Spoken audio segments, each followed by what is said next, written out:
A very warm welcome this evening here in London to the Lee Valley VeloPark as we get ready for the evening of day 4 of competition in the World Track Cycling Championships. The crowds are pouring into this velodrome this evening. It is a capacity crowd yet again. And here is what we are going to see this evening. We're going to start off with the men's sprint semi-finals. We're going to see race 1. We're then going to follow up straight away with the women's points race. And after that, we will then start to follow through with the Omniums. We're going to see the men's Omnium go to its conclusion this evening. We're also going to see the third race in the women's Omnium, the Elimination race.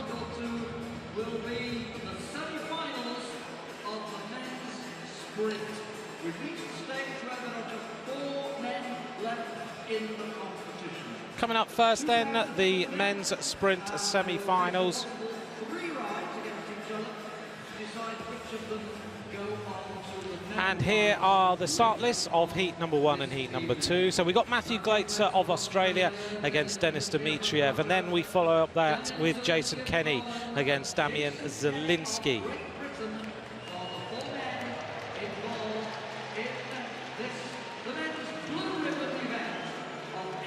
Lovely shot there across the Côte d'Azur. The crowd, you can kind of sense a buzz in here this evening. They have been looking forward to being here for this racing, and there is no space anywhere pretty much. Everyone has packed in here early. It was 115 decibels in this arena the other night. I think we're going to hear some pretty loud cheers this evening as well. So to the first semi-final, remember this is the first round of possible 3 to decide which of them goes through to the finals. Very busy in the track centre, lots of hospitality and all the riders packed in their pens as usual. Well, this sprint competition has been very, very interesting indeed, and we're going to see Matthew Glaetzer and Denis Dmitriev up on the track first of all.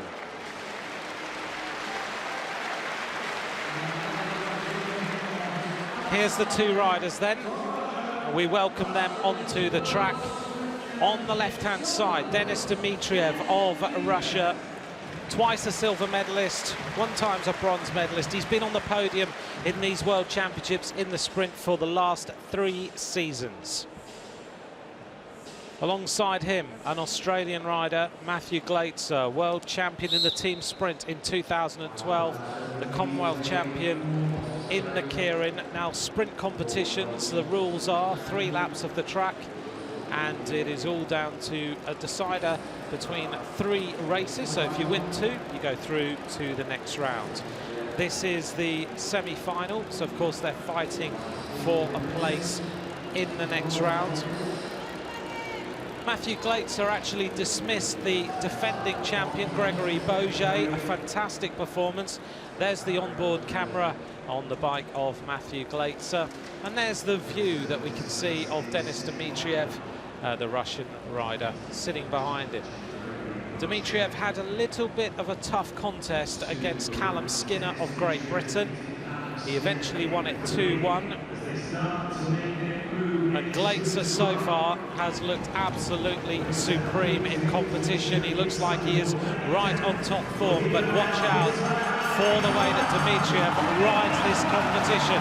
He generally works his way onto the slipstream, and then he will challenge in the final 200. This is what he's going to do now. He's going to try and get on the wheel of Glaetzer. He doesn't look like he's got the speed. 1-0 to the Aussie. Matthew Glaetzer goes 1-0 up in that competition. Spectacular performance by Matthew Glaetzer, looking very, very good. He hasn't put a foot wrong yet, Matthew Glaetzer. Here's the onboard camera. You can see Dmitriev. Now, what he generally does is he comes right into the slipstream, and out of turn 4, he uses the banking to accelerate and come past his opponent. That's what he's trying to do, but it never quite happened on this occasion.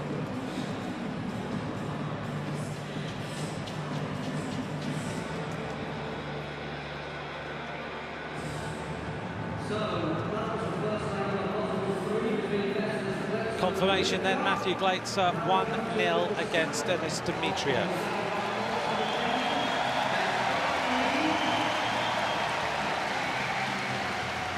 Getting ready for the next sprint. And when you hear the roar, you know there are some British riders about to appear on the track.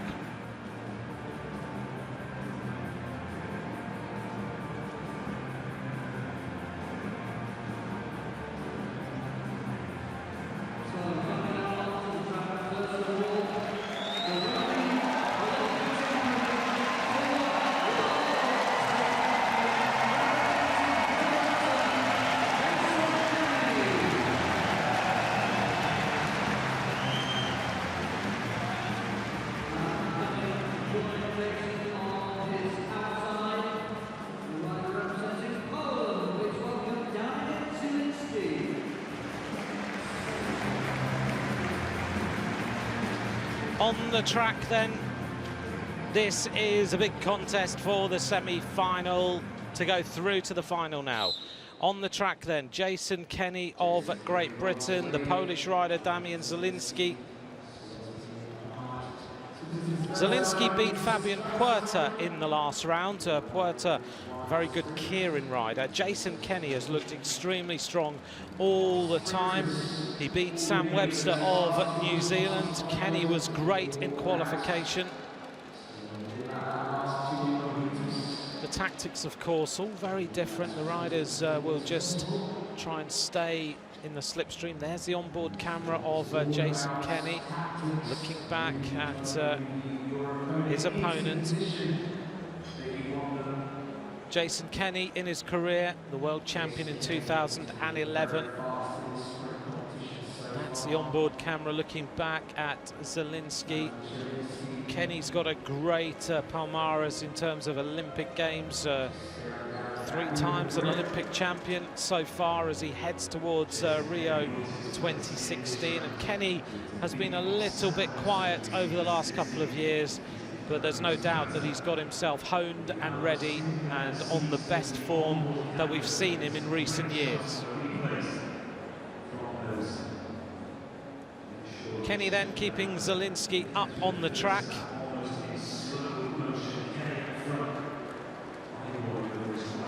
Just keeping an eye on where Zielinski is. Kenny has this really long acceleration, which he can use to very, very good effect. And now they're going to start the acceleration. Jason Kenny accelerating hard. Let's see what happens. Zielinski now up on the wheel as we see Kenny and Zielinski go wheel to wheel. Who's going to take this one? Kenny now accelerating in the back straight as we go for the finish line. Jason Kenny has got the speed, he's got the power, and he goes 1-0. Jason Kenny 1-0 up.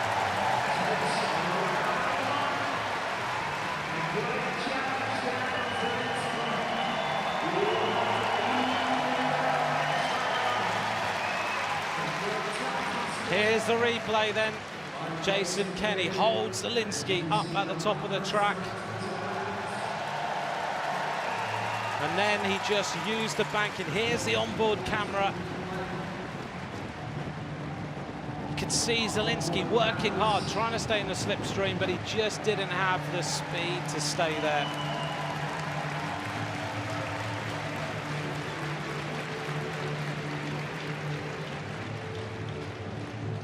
Kenny then leads 1-0, Glaetzer leads 1-0. At the moment it's looking like an Ashes final between Australia and Great Britain, but anything can happen in the meantime. Kenny 1-0 up in the sprint semi-finals against Damian Zielinski.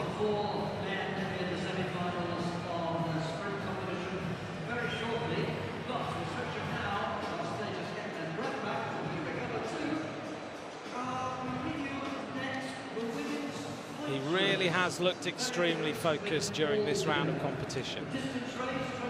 The next race of the night, it's a straight final, the women's points race. This is a straight fight for the rainbow jersey. And here's the start list of the riders. Stephanie Pohl, the defending champion and silver medalist in 2014. Picking out some of the other riders in here. Machakova of the Czech Republic, very strong. Caroline Ryan of Ireland has also scored a medal in these championships previously. Georgia Baker of Australia, Jasmine Glazer of Canada. Pawlowska's a very good scratch race rider and very, very good on the road as well. Teammate of Lizzie Armistead in the Bowles-Dolmans team.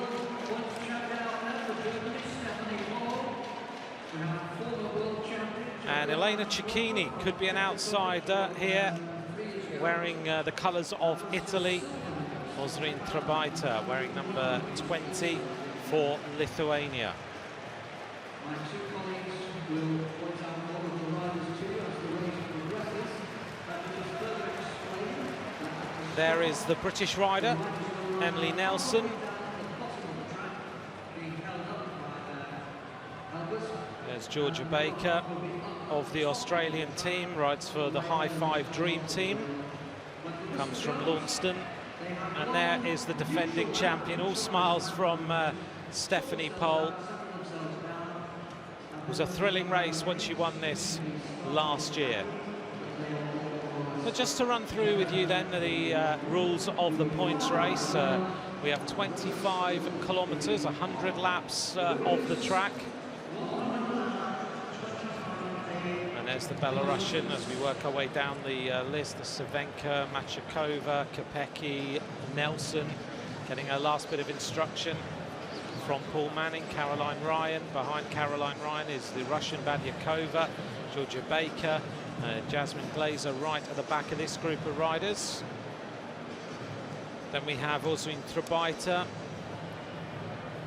Subiaga of Spain in front of her, Pang of Hong Kong, China, Elena Cecchini of Italy, the Cuban rider Sierra. In front of Sierra's the Slovakian, that's Pavlendova, Elise Delzen, the Ukrainian rider Solovey, and Pawlowska and Uwano of Japan as we get this race underway.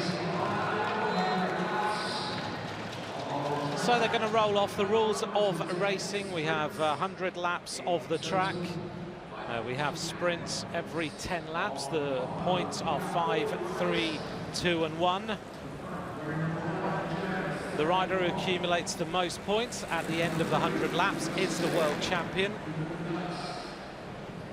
And of course there is an added little bit of spice, and that is if you lap the field, you take another 20 points on the rest of the riders. So you'll see some attacks, you'll see riders try to go for laps to try and get themselves away from the rest of the opposition. So it's a little bit tactical, a little bit cagey, and we have 100 laps of racing to go. Machakova immediately goes to the front, followed by the Spaniard, and the Spanish rider goes immediately with her, Subiaga. This little duo just combining at the front. Always worth trying to go out early and see if you can get away from the rest of the opposition. Behind them is Pawlowska. You can tell her in the red and white colours of Poland. She wears a multicoloured helmet, which is the colours of the Bowles-Dolmans team. Very strong road squad. Lizzie Armistead won the Strada Bianca today, and her teammate Megan Garnier was the winner last year. On board then with Lotte Kopecky, that's the sight that she can see. Looking back at the Cuban rider. You can see just how close all these riders race as we get ourselves towards the first sprint of the night. Caroline Ryan up towards the front, so's the Australian Georgia Baker. And it's probably a good moment for us to introduce a guest for a little bit of this points race. So a very warm welcome to the points race world champion previously from Australia. Amy Cure is with us. Amy, good evening, very warm welcome. Thank you. Now tell us then, we're very early on in the race, 95 laps to go. We're coming up to the first sprint. At the start of a race, the riders have their own game plan, their own tactics that they've already got in their mind that they're going to run to, or do they just wait and see how the race unfolds? I think you've got different riders that like to do different things, but I think it's important to always, you know, get up on there. Those first few sprints are important to try and, you know, take them out or get points where you can. It's always going to help towards the end of the race when your legs are starting to feel a bit more fatigued. And in terms of the sprints, we know that every 10 laps we have got the sprints. How much, when you're riding in this peloton, do you keep an eye on the scoreboards that are around the arena, or do you concentrate on your coach? How do you keep track of exactly what's going on? Because mathematically it must be quite difficult to keep track in your head. Yeah, with a race that's so many laps, you know, it does get difficult. You always got to keep an eye on the scoreboard, how many laps to go, and you do use the board to see, you know, how many points you're sitting on and how many points there is between your competitors. But I think, yeah, it's important to get those easy points where you can, and, you know, not go 100% in a sprint if you know you're going to get it easy, or if you know you're going to get second place. Yeah, just do as much as you can to keep that second place, because the energy that you save at the front of the race is going to be the energy gain at the end. 1 lap to go then to the first sprint of this points race, and on the front it is the American rider leading, but Pawlowska's making a move around the top to try and take the points. It's Sierra of Cuba who is going to lead through. So Sierra followed by Pawlowska. Jasmine Glazer was also up towards the front, taking those first set of points. So as Amy said, very important to get up there on the leaderboard. 90 laps of racing to go. We'll get confirmation on the screen in just a moment of that first sprint of the night. First sprint then, sprint number 1. Sierra takes the 5 points, Pawlowska takes 3, Jasmine Glazer takes 2, and Kimberly Geist takes 1 point for the United States of America. So Sierra is the leader of this points race. 5 points on the board, 20 laps is the points tally if you take a lap on the rest of the field. Looking through the field that we've got here, there's some fantastic riders in this group so far. Is there anyone you would identify as who you've seen who's been on good form, or you think might be the possible podium finisher tonight? Yeah, I think, you know, obviously got Pole from Germany. She's always, you know, in those top few competitors each year in the points race, so she's always one to look out. And you've got Jasmine Glazer from Canada, and also Pawlowska, who will be yeah, not going down without a fight. And of course I think Georgia Baker will be out here tonight and to stamp her grounds and do a good race, and she's been in great form there, so I think I'm sure she's capable of getting top position here. Trebajta is making a little bit of a move with 85 laps of racing to go. Ozrine Trebajta, the 27-year-old Lithuanian rider, has been a silver medalist in the team pursuit in the European Championship. She's a rider who attacks like this and generally stirs the race up quite early. Amy, we've seen Ozrine Trebajta do this before. She is a rider who generally, in most points races, attacks like this and quite often does take laps quite early. Yeah, you see this a lot in points races with a few girls like these who people, I guess, see not so much as a threat, but they go out and they can take an easy lap. And you know, if someone takes an easy lap at the start of the race, then that's also 20 points up, and it makes it harder for others to bring that back at the end. A move here then by Mashakova in the blue of the Czech Republic, and Ozrine Trebajta in the yellow of Lithuania. Cecchini is making a move across as well. She's the Italian rider, and Sierra, the Cuban, is also in the mix behind them, but they've just been caught. We come up to the next sprint of the night, remembering that Sierra of Cuba took 5, Pawlowska took 3, Glazer took 2, Kimberly Geist took 1. This isn't going to help this breakaway because Ozrine Trebajta and Mashakova are going for the points. Georgia Baker of Australia is now looking to try and score some points. Emily Nelson of Great Britain on her wheel, so they will mop up the separate points, 2 and 1 going to the Australian and the British rider respectively. And it looks like this little duo may well be caught just by the acceleration of the peloton. Confirmation of sprint number 2, Mashakova takes 5, Trebita takes 3, Georgia Baker of Australia takes 2, and Emily Nelson of Great Britain takes 1.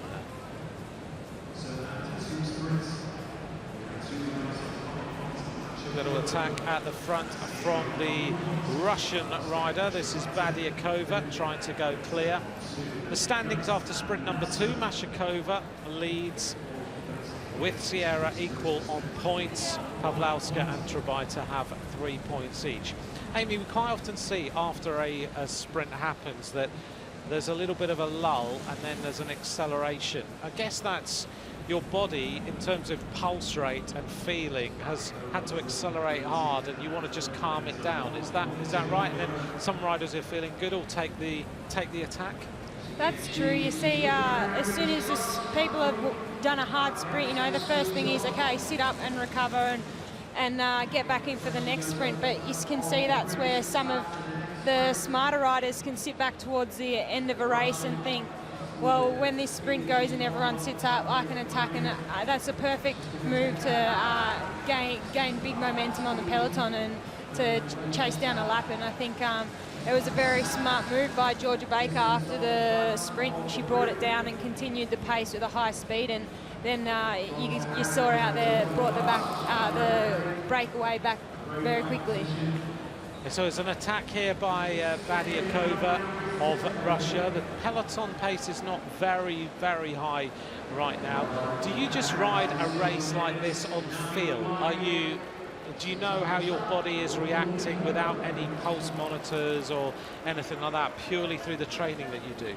Yeah, for sure. You know, the training you do, and you can feel your legs out there, whether your legs are screaming or where you've done a few sprints and you think, gee, I'm feeling all right here. And I think that's something, you know, you can only tell when you're out in the race, but you definitely have a feeling of where you are at that point of the race. And I think it's also just listening to your legs and making the right decisions on how you're feeling.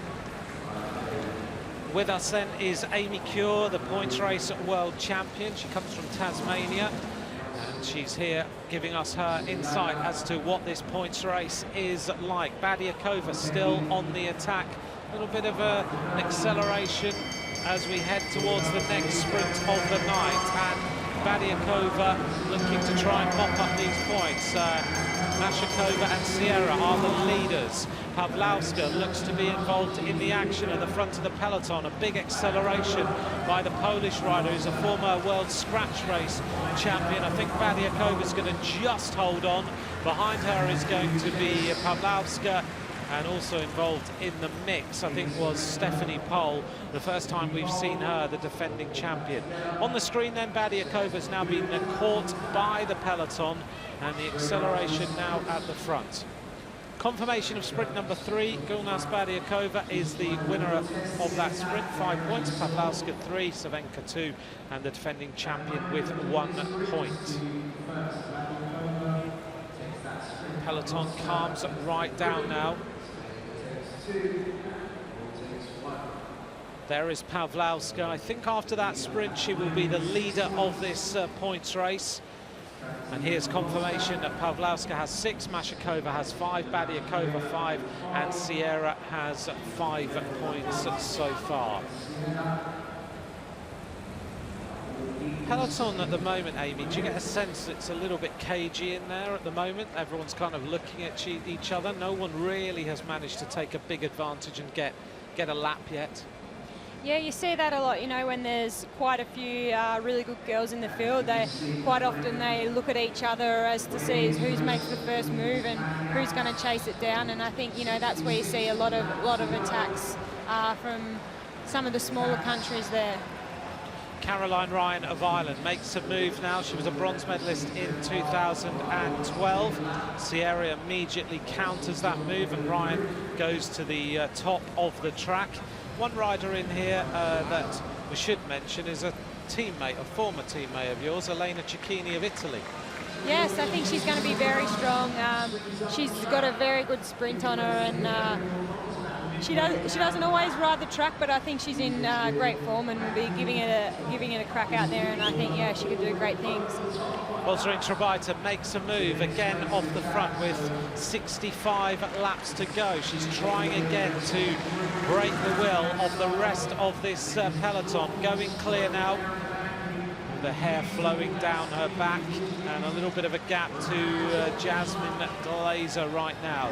When you won your world title, did you just have one of those days where you were feeling absolutely supreme all day, or did the plan just all come together?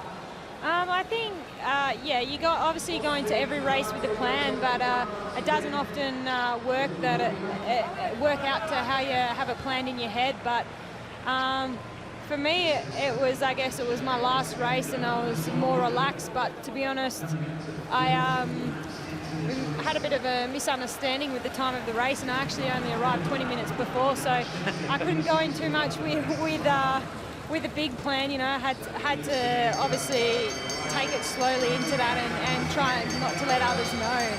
So I think I just laid earlier, a bit quieter earlier on in the race, tried to get a few points where I could, and then tried to make my move towards the end. Osrin Trebajta going for the next sprint of the night. There's a big move going on behind. Georgia Baker is going to take second. The Belgian rider Lotte Kopecky is up there in third, as we see Osrin Trebajta gulping for air, going all the way back through the peloton. Lotte Kopecky, a Belgian rider, twice second in the National Road Race Championships, also a member of the Lotto Soudal team, is going on the move now. Behind her is Elise Delzenne. This is on board with the leader, and Elise Delzenne, as she swings up and gets into this quartet at the front. Result of sprint number 4. Osrin Trebajta wins with 5 points, Georgia Baker 3, Lotte Kopecky 2, and Ganna Solovey with 1 point. Kopecky just trying to stretch the race out a little bit then. Just trying to hurt the legs of the rest of the riders. Confirmation of the standings after 4 sprints. Trebajta leads with 8, Pawlowska with 6, Mashakova 5, Badiakova with 5 points. An attack at the front now by 3 riders who are just trying to stretch this. We're coming up now to the midway point then, Amy. If you've not scored any points so far in the race, are you worried, or are you thinking, right, I'm just going to save myself a little bit, try now to go on the attack, take a lap and score points? What would go through your mind as a former world champion? I think at this point, if you haven't scored any points on the board, if you're struggling a bit with the sprinting side of it, I think you really need to sit back and think, okay, where is the best part of the race to attack and make my move? And I think that's when you really need to be smart about, you know, when the peloton eases up and goes a bit slower, then you really need to hit it and try and get a lap. You have to really, and to get a lap, you've got to be attacking at well over 50 k's an hour, yeah?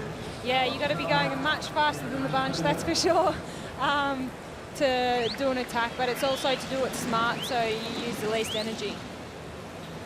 That little attack at the front has been nullified, and Stephanie Pohl is near the front. When you launch an attack on this track, is it that you use the banking to try and accelerate? What's the best way to attack to get the maximum advantage? Yeah, I think it's using the bank, but also catching people off guard as well. So when you pass them, you're going at a much faster pace than they are, because when you catch them off guard and you pass someone, you know, if someone passed me going that fast, I think far out, they're going a bit too fast, I'll let someone else chase it down. So I think everyone gets that mindset, so that's when you really got to catch someone off guard to make the biggest impact. Here we go with the next sprint, and it is the British rider Emily Nelson who is going to win the points that time. Elena Cecchini in second. So Cecchini starting to pick up a few points here. Emily Nelson, one of the members of the British Team Pursuit squad. She didn't ride the Team Pursuit, she was there as the other rider. Result of sprint number 5, Emily Nelson with 5, Cecchini with 3, Stephanie Pohl, the defending champion, with 2, and Elise Delzenne with 1 point. This race is splitting up a little bit at the front. Here's the standings. Ozreen Trebajta, who's in trouble at the back of the race, 8 points. Emily Nelson with 6. Pawlowska equal on points with 6. And Mashakova with 5 points.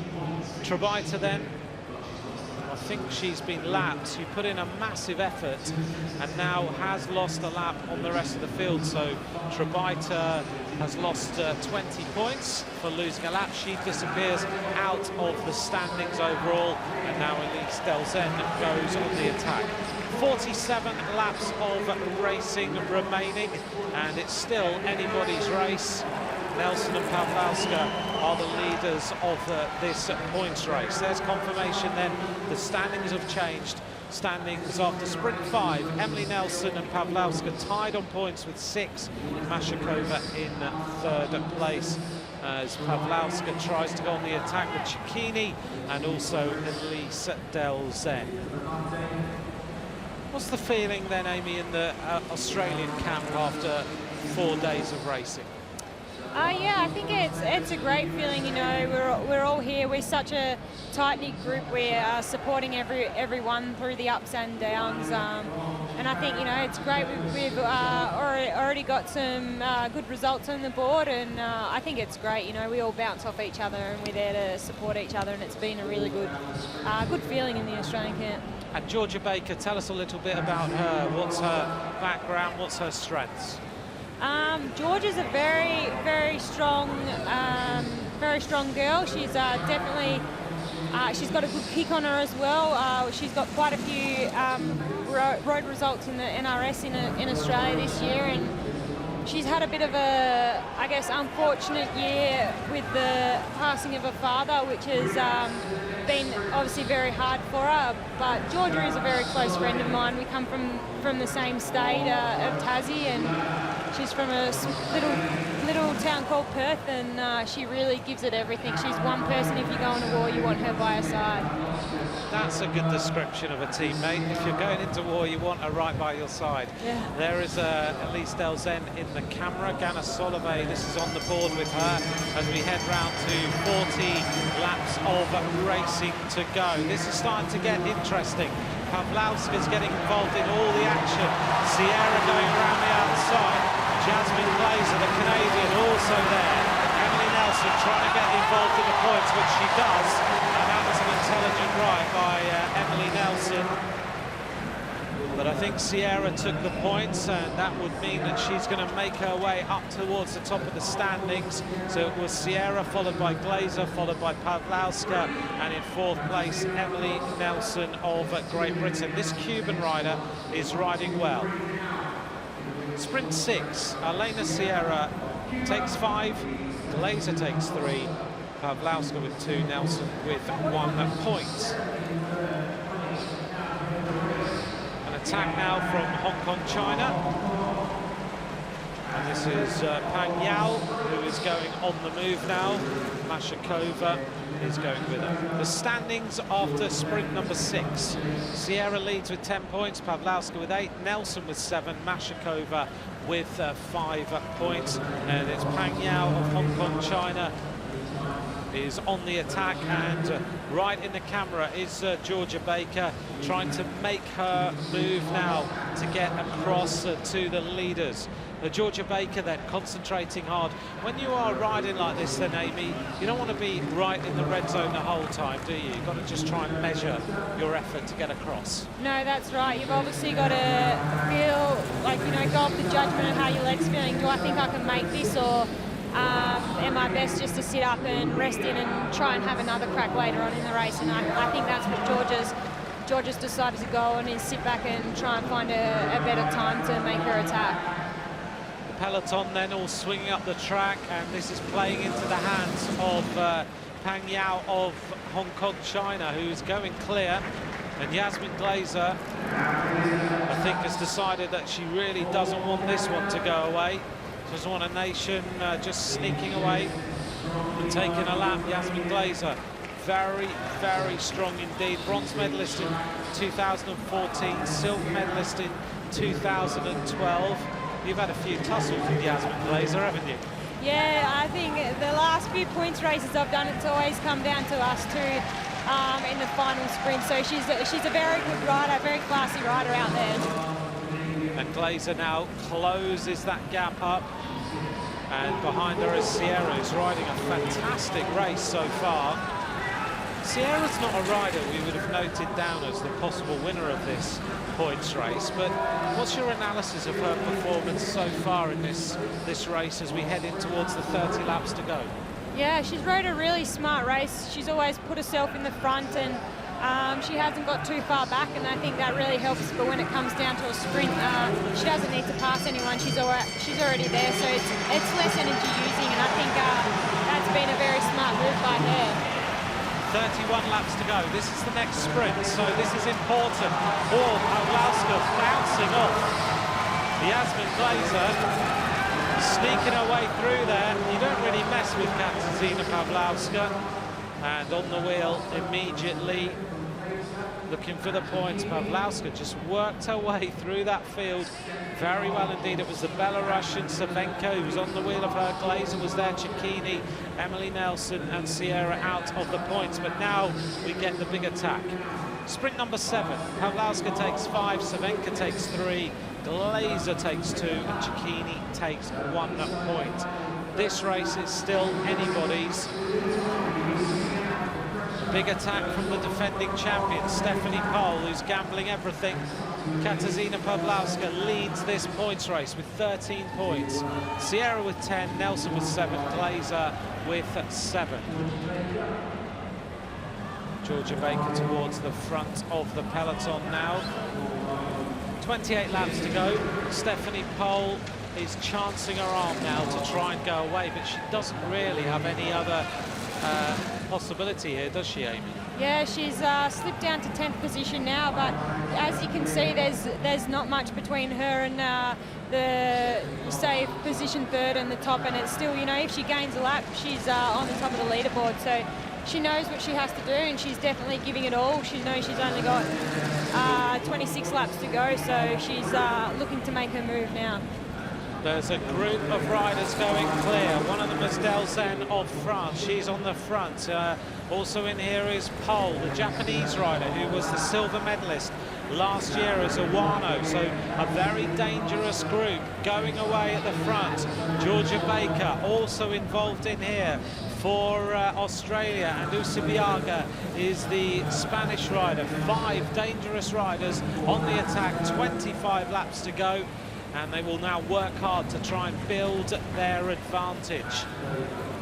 When you're in the front group like this, we see them changing all the time. Is there an understanding of doing a half a lap each, or does it just come down to how much you can keep the pace up?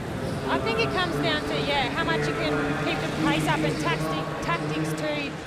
You know, you've got Georgia Baker and Pohl in there who will be wanting to drive it, because they know if they get a lap, they're going to go to the top of the leaderboard. But you got a few of the other riders that just look and just think, you know, it's not up to me to make the race. I'm further back, and I think that's when, yeah, it's a lot up to, yeah, Georgia and Pohl. Georgia and Pohl now going on the attack. They've stretched it yet again.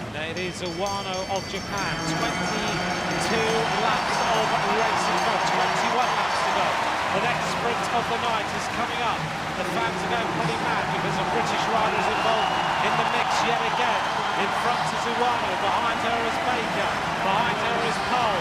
Emily Nelson trying to get another point to go back to the top of the leaderboard. She manages to score one, but that time it was the Australian rider, I think, who took it.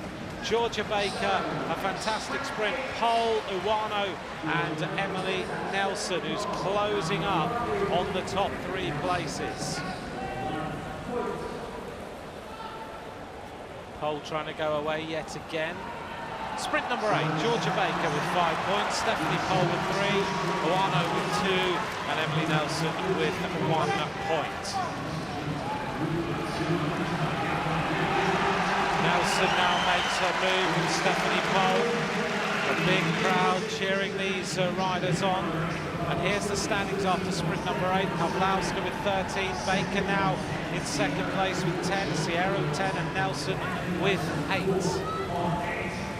It's looking good at the moment for Georgia Baker. Did you give her any insights before this race? Yeah, well, we're rooming together, so no, you know, I gave her a few tips, but you know, Georgia's an incredible race there. She always races in the same way. She's very smart and intelligent in the way she races, and I think that's definitely playing in her advantage. What did you give her? What was your last little tip to her?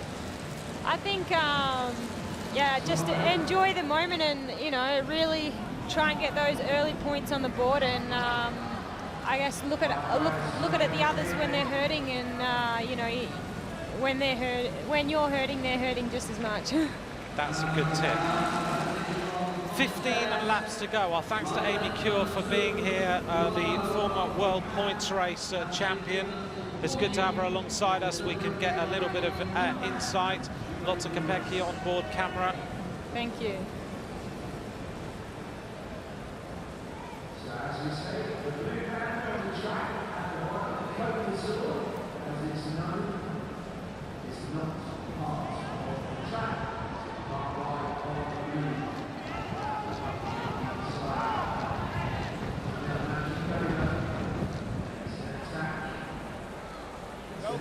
14 laps to go. Our thanks to Amy Cure for being with us to give us her insight, a former points race world champion. We're now down to the last 13 laps of this race. It's still anybody's.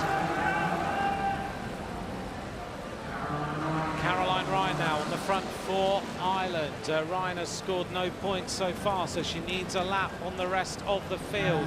Machakova swings up. This race right now is between Pawlowska of Poland, Baker of Australia, Sierra of Cuba, Nelson of Great Britain. Nelson not at the front of the race right now. Glazer is dangerous as far as the overall standing is concerned. So Sierra, Pawlowska and Cole are all up there at the front. Cole is the defending champion. Jasmine Glazer giving this some gas as she goes now to the line. Glazer takes it. Sierra second, Pawlowska third. That's going to move Jasmine Glazer possibly up into a medal. Sprint number 9 of 10. Jasmine Glazer takes 5 points. Sierra takes 3, Pawlowska takes 2, and Stephanie Pohl, still scoring, takes 1 point. Here's the overall standings. Only 1 sprint remains. Pawlowska is the leader with 15 points. Sierra with 13, Glazer with 12, Baker with 10. Only 1 sprint left.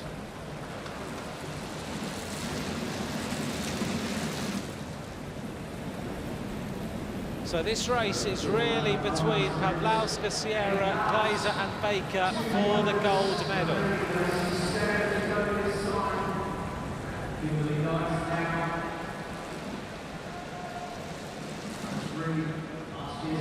And now the attack on the front from the United States of America. Is it too late?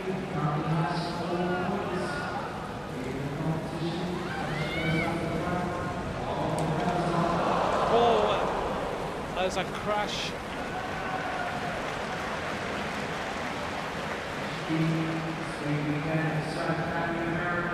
I think there might have been a puncture or something in the crowd, in the peloton. And it is Kimberly Geist with an attack. Cicchini is going with it. There wasn't a crash, it was a massive bang in this arena then. Kimberly Geist going clear, 5 laps to go. Cicchini isn't able to go with this. Is Kimberly Geist going to run out of time here, or is she going to take a lap before the finish line? Pawlowska with 15, Sierra with 13, Glazer with 12. We're coming down now to the last 4 laps of racing to go. 3 laps of racing to go, and the American is still there. She's going clear. Can she take the lap? If she does, she would win this points race. Kimberly Geist. Big crash in the peloton. A load of riders have hit the deck. Caroline Ryan, Delzen, and the Japanese rider Iwano. And now the American rider still clear. Kimberly Geist here. Kimberly Geist is still leading with 1 lap to go. She's not going to manage to take the points, so it's going to come down to the sprint between Glazer and also the sprint between Mashakova and Georgia Baker. They're going now for the line. Here we go then, Kimberly Geist. It's all going to be about the sprint behind though, and we'll find out who takes this world title. It is Kimberly Geist who crosses the line, but who's going to take the points? Georgia Baker takes 3 points. That puts her on 13. That will put her in the medals. Pawlowska, I think, is going to be the world champion. She has 15 points. Kimberly Geist takes 5, Baker takes 3, Glazer takes 2. The world champion is Katarzyna Pawlowska, who rides for Lizzie Armisted's Bols Dorman's team. The Polish rider, the former world scratch race champion, is the world champion of the points race.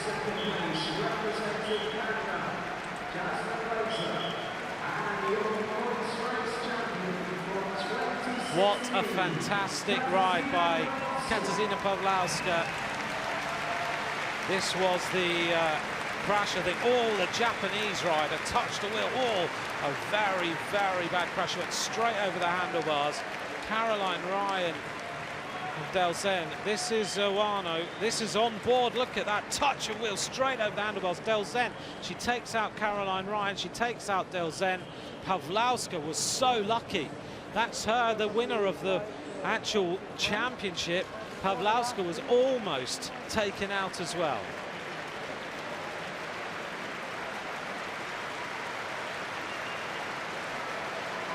All smiles from Kasia Pawlowska.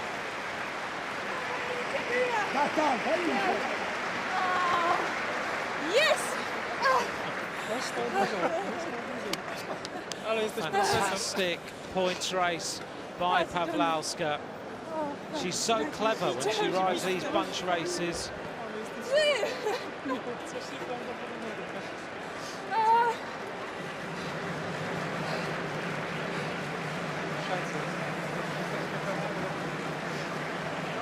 That was a stunning win.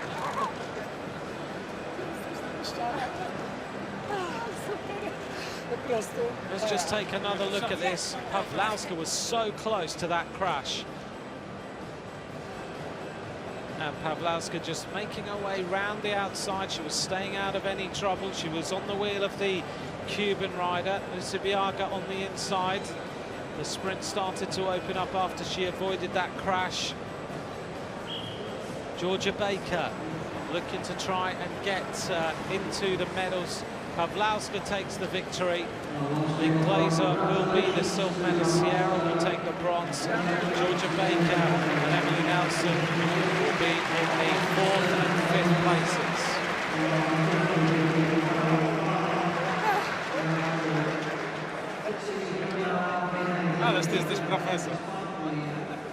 The result of the women's points race. Katarzyna Pawlowska takes 15 points to take the rainbow band. Jasmine Glazer takes the silver and the bronze. Elena Sierra of Cuba.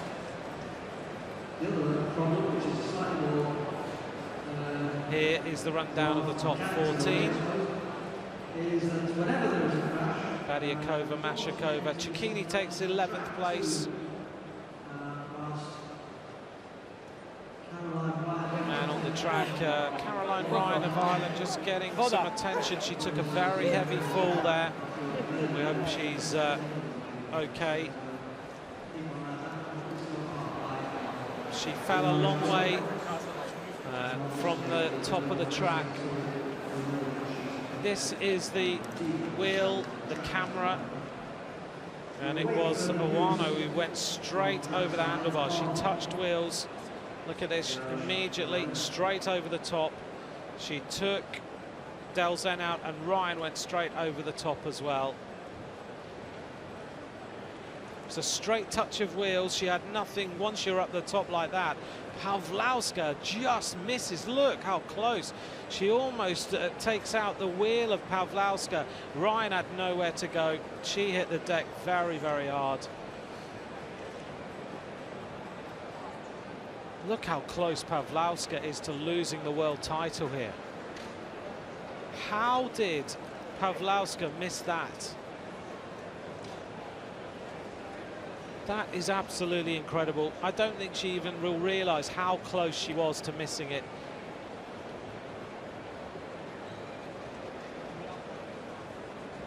Caroline Ryan, she took a very hard fall there.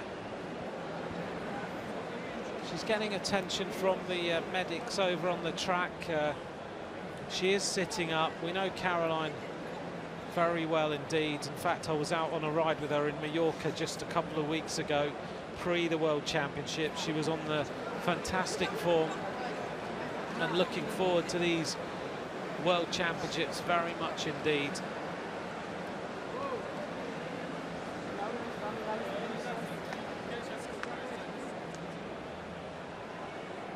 Pawlowska then will get tidied up and get ready for the victory ceremony. And because we're getting the medical attention to Caroline Ryan, and she is moving, she's just getting attention, and we've got to fix the track after that massive crash. Let's just enjoy some action of these World Championships.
Looking across the track then, Caroline Ryan just being taken on the stretcher She is conscious and she is talking.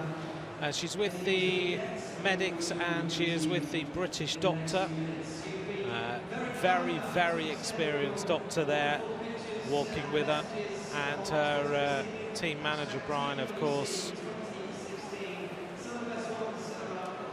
But the doctor from British Cycling is extremely, extremely experienced, and he's just making sure she's okay.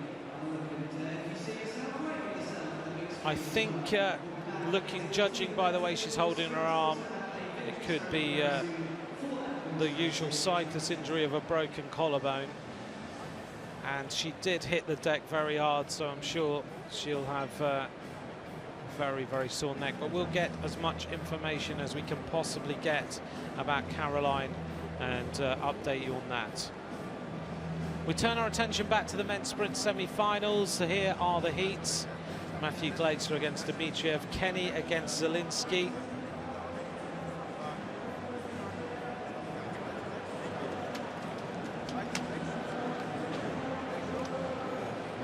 The riders making their way out onto the track.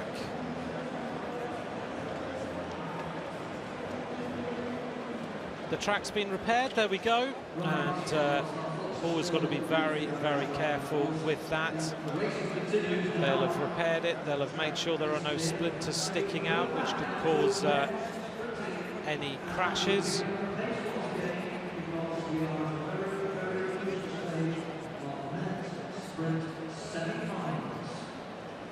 We've seen the first rise between Portugal and two wheels, but now a second possible three, which means now taking place in the final medal run.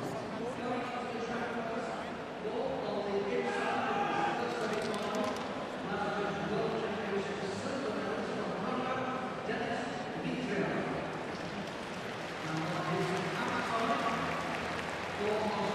On the track then, Matthew Gleitzer, who is 1-0 up in this race. This is for a place in the finals. Against Denis Dmitriev, the Russian, who has been on the podium for the last 3 years in these World Championships in the sprints.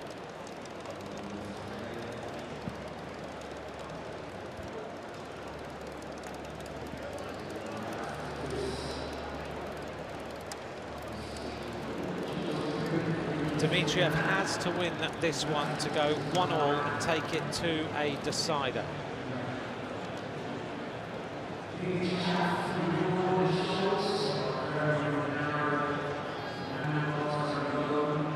There's the onboard camera view back at Matthew Gleitzer, the Australian rider. He really has looked supreme all the way through this contest. The world champion of the team sprint in 2012, Commonwealth champion in the Keirin.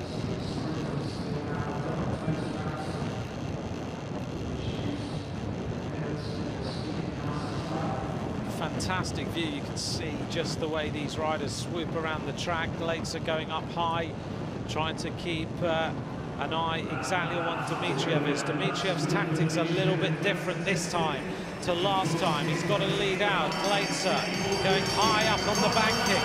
Has he got enough now to get into the slipstream of Dmitriev? He's got a lot of work to do. Dmitriev opening up the gas, but Gleitzer is into the slipstream. Now making his move around the outside. Has he got enough to go there? Oh, it's going to be a photograph between the two riders. 70.2 kilometers an hour. I get the impression that Dmitriev may well have taken. I'm not sure though. In fact, Gleitzer might have got past him on the line. Look at this. Gleitzer does it. That was close. But Matthew Gleitzer goes 2-0 and goes through to the final for Australia. Matthew Gleitzer of Australia advances to the final 2-0 against Dmitriev. And that is going to be some tussle between him and whoever ends up in that final, because Gleitzer is on fire right now. Here's the onboard camera of Dmitriev. Look at the speed of Gleitzer firing his way into the slipstream. Look at the face on Gleitzer as he gets on board now, and then he goes past, leaves it very, very late.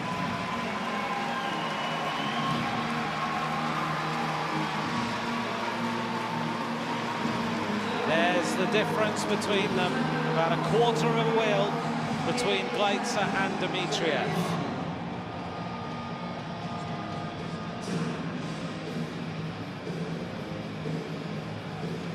Thanks for joining me on Twitter. If you would like to message @McCrossan is where you can join me. We've got lots of action tonight on this London track, day 4 of the UCI Track Cycling World Championships. Next year's World Championships will be in Hong Kong. It was announced today. This is the second semi-final. You can tell the noise in the crowd that a British rider is up on the track. Jason Kenny, 1-0 up against Damian Zielinski, the Polish rider. Jason Kenny, the world champion of 2011, the Keirin world champion of 2013, and 3 times an Olympic champion, up against Zielinski here.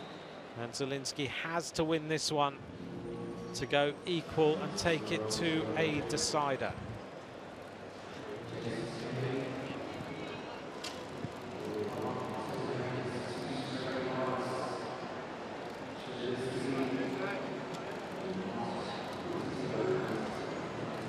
On the Côte d'Azur then, the blue area at the bottom of the track.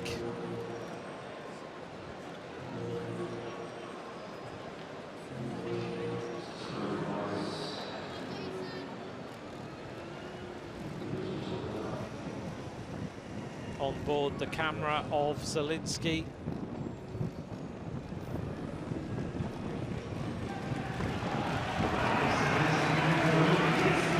Jason Kenny trying to get on the wheel of Zielinski now. There's a lot of work to be done, but Jason Kenny is tracking Zielinski, is trying a little bit of a different tactic. I'm not sure this is going to work for Zielinski, because Kenny is on fire right now, but he's got the gap. Zielinski working hard. Kenny now working his way into the slipstream. So fast from the British rider. Zielinski, whoa, that's shoulder to shoulder. Kenny takes it, 69.645 kilometers an hour. 2-0 to Jason Kenny. He's in the World Championship sprint final.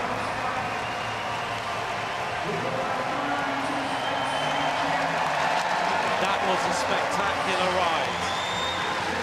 The coaches are happy. As Chris Hoy said, Kenny is going to scare a few people in these World Championships, and he was absolutely right. This is the onboard camera of Zielinski. Look, Kenny hanging back, trying to get in the slipstream. Eventually he does, so he uses that drag effect straight onto the wheel of Zielinski, and then there is no holding him back. He goes past, a little bit of a lean as they went towards the finish. Kenny looking very quick indeed.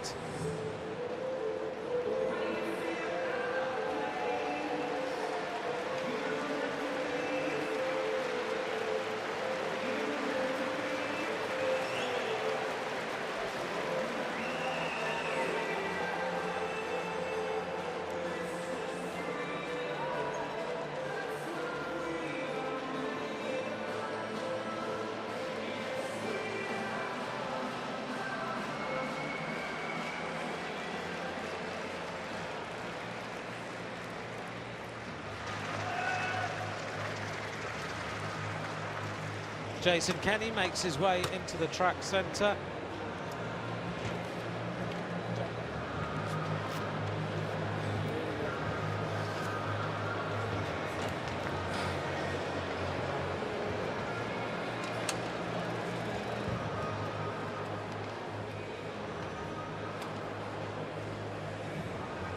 There's the advancing of Glaitzer and Kenny into the final. They will ride for the gold medal.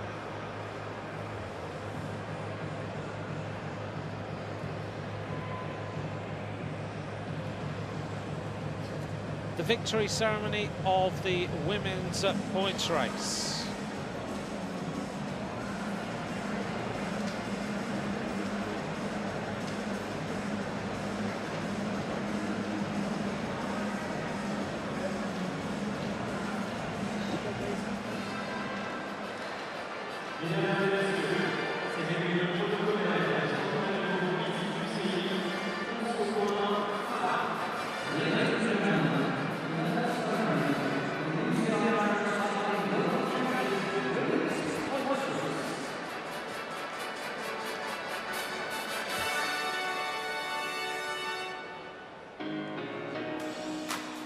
Les médailles et le maillot de champion du monde UCI sont remis par membres du comité directeur de l'UCI.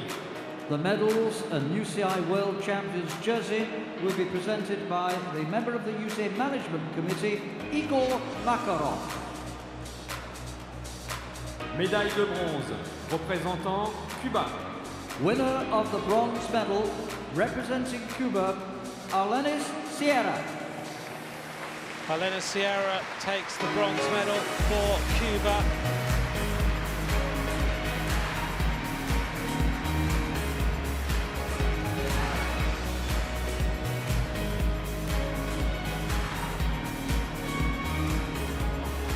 Médaille d'argent représentant le Canada.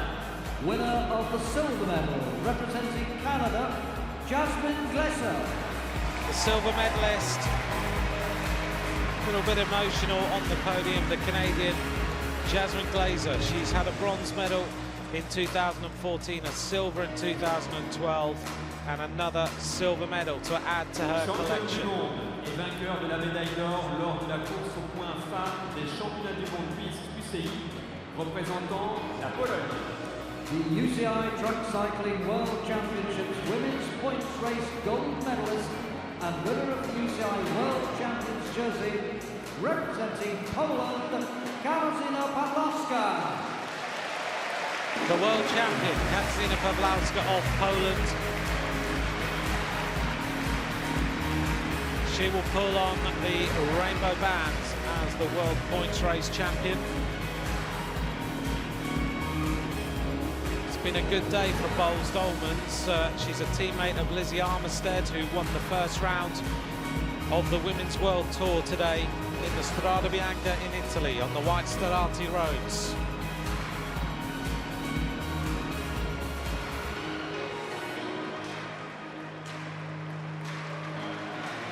Katarzyna Pawlowska is the world champion. She's been the scratch race champion before, now in the rainbow bands as the points race champion. Presented by the Director of Marketing, Communication and Strategy for the London Legacy Development Corporation, Ben Fletcher.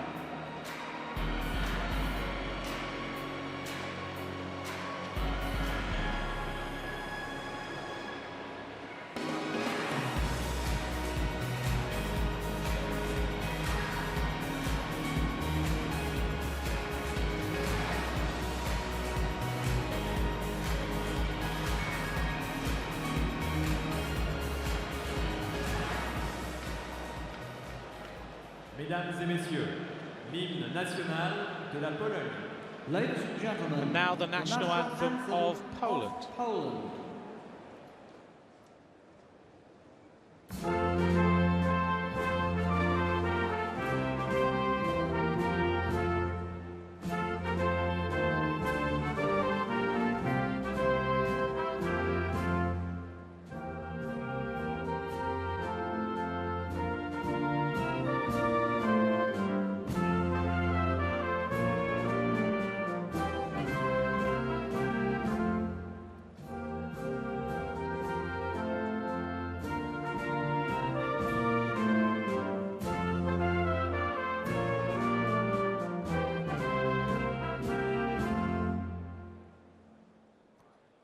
Vos applaudissements pour nos médaillés.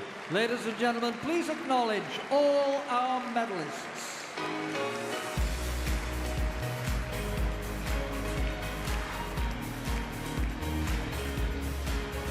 There's the podium. Sierra takes the bronze, Glazer takes the silver, Pawlowska the world champion of the points race.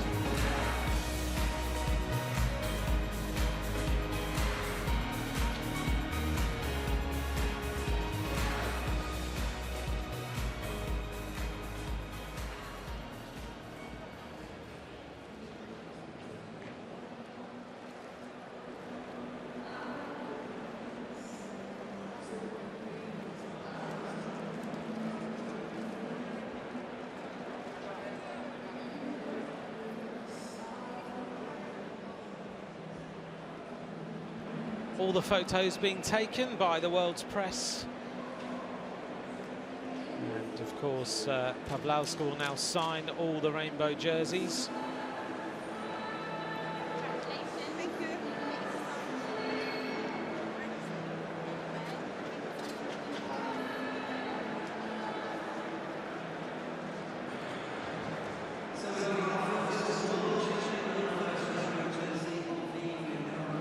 turn our attention now towards the finish of the men's Omnium.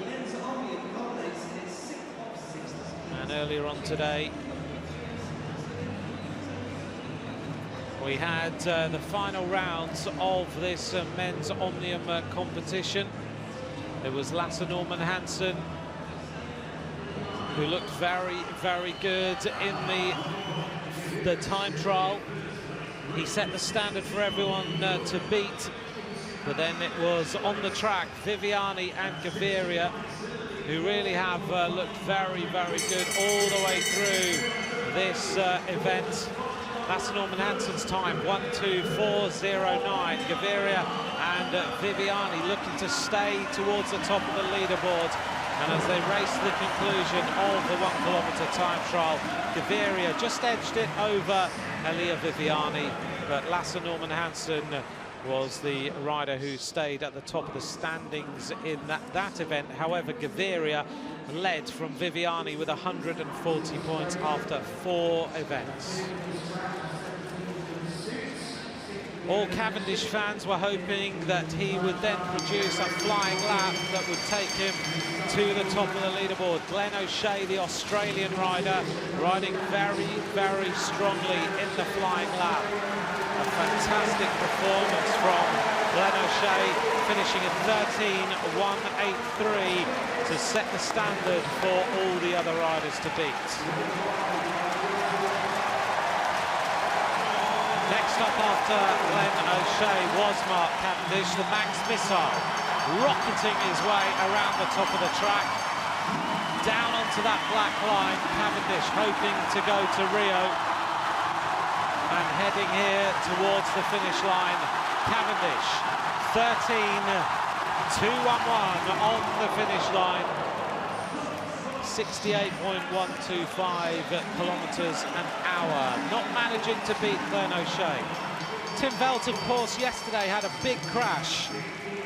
Must have been a difficult night's sleep for Tim Velt. Would that tell on him in this time trial? The flying lap, always very important to score points in every event. And Tim Velt, 13.187, a great performance at this point, second to Glenn O'Shea. So it was down to Viviani, the sprinter from Team Sky, looking to go back to the top of the leaderboard in the men's Omnium.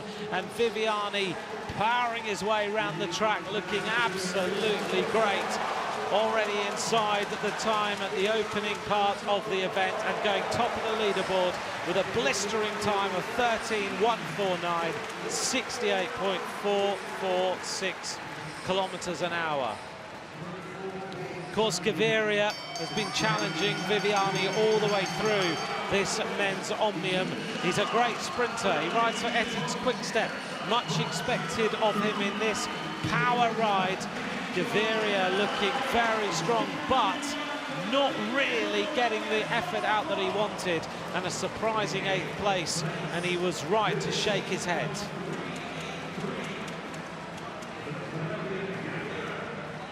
Viviani looking strong in this Omnium. He took the flying lap, O'Shea in second, Velt in third, and Cavendish in 4th place.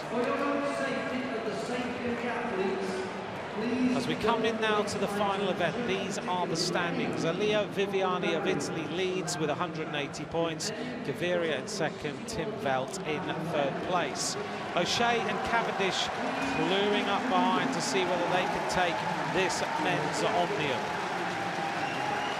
Here's the rest of the standings as we work our way through.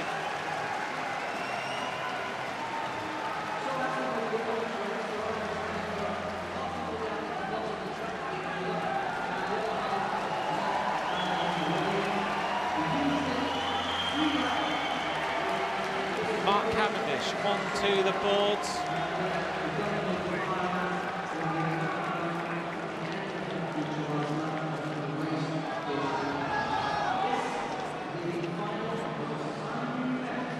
Viviani, the leader of this men's Omnium.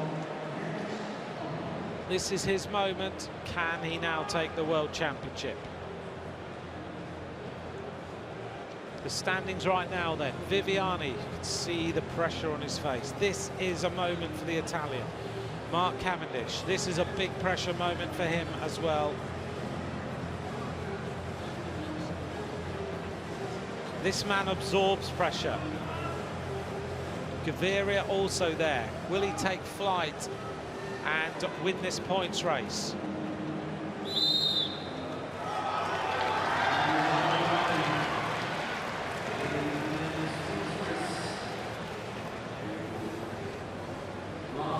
...160 laps, sprints every 10 laps. 5 points for the winner of each sprint, 3 for second, 2 for third, 1 for fourth. Take a lap, you get 20 points. And all the points now accumulate, which means that it is all about the points you accumulate to try and get to the top of the leaderboard. Viviani 180, Gaviria 166, Velt 144, O'Shea of Australia is a big danger here with 140, and Cavendish with 136, tied on points with Roger Kluger.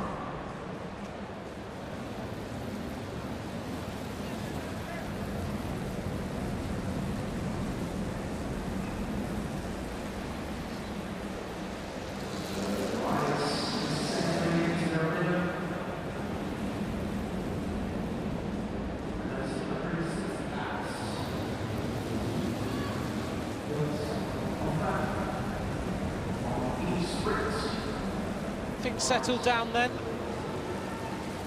Viviani, this is his biggest opportunity to take a world title. Viviani has been really concentrating on trying to get ready for the Omnium. There he is, the Team Sky professional, bronze medalist in 2015. He's licking his lips, he always does that. He's got this way of just trying to relax himself. There is Gaviria, who's going to stay on the wheel of Viviani. He's going to stick to him like glue. Viviani also licking his lips, just trying to compose himself. There's so many little stories going on in this peloton. Thanks very much for your messages on Twitter @AmMcCrossan. Thanks, Ali, for your message. I agree. Georgia Baker, what a fantastic performance by her in that points race for such a young rider.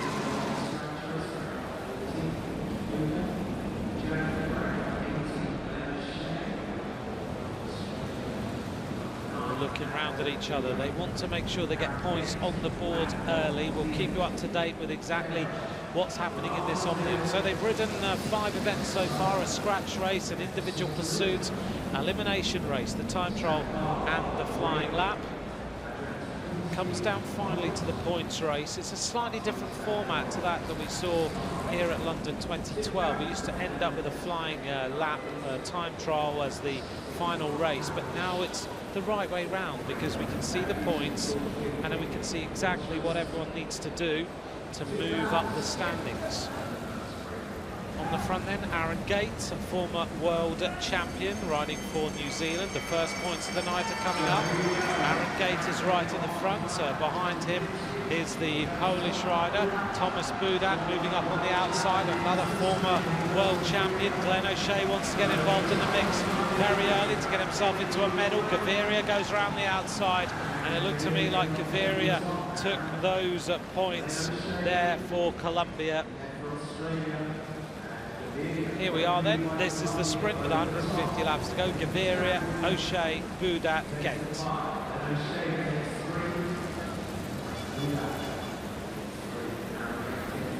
There's sprint number 1, Gaviria with 5, O'Shea 3, Budak 2, Gate with 1.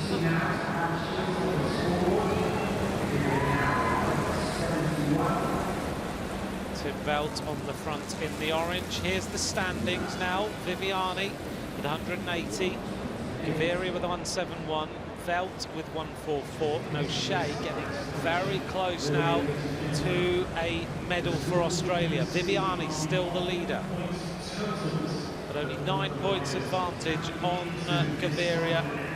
So a Team Sky rider against an Ethics Quick Step rider.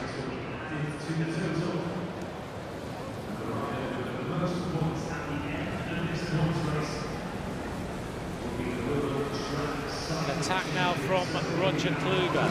Aaron Gate immediately reacts. Kluger is 6th overall, 136 points, tied on points with Mark Cavendish of Great Britain. Much has been said about Cavendish having to finish 3rd or better to go to Rio. Montero of Brazil sitting on the wheel of the man in black, Aaron Gate. Roger Kluger, a little advantage over the duo. Cavendish is still towards the front. So many men match this rider because he's won 26 stages of the Tour de France. He's won all 3 points jerseys in the Grand Tours, the Vuelta a España, Giro d'Italia, Tour de France. Most prolific sprinter of his generation, Cavendish. The Mexican rider now going clear. This is Ignacio Prado in the green and white. Cavendish looking to see whether this attack might go. Jacob During immediately onto the wheel in the red and blue of the United States of America. Cavendish looking around at everyone, seeing whether anyone is prepared to take this one up. Cavendish just having to use his track speed here, and now he's going to accelerate. This is the sprint lap, and Prado is there. Cavendish riding a very intelligent sprint as he goes to the front. Dale Suter is there, and I think Suter might well have pipped Cavendish on the line. And I think he might well have done. Suter takes 5, Cavendish takes 3, Jacob During takes 2. Confirmation of sprint number 2. Gail Suter of Switzerland with 5, Cavendish 3, During 2, Prado with 1 point.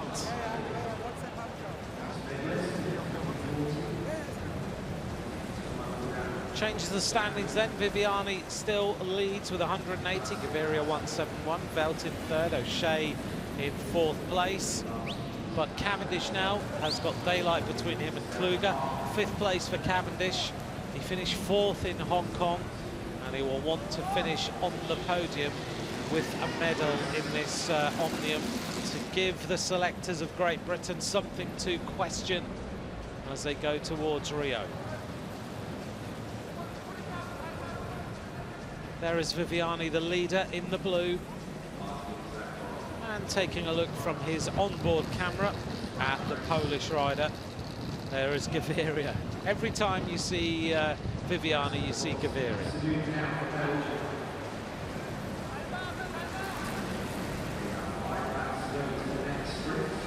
An attack now from Jasper de Bus, the Belgian rider in the turquoise colours.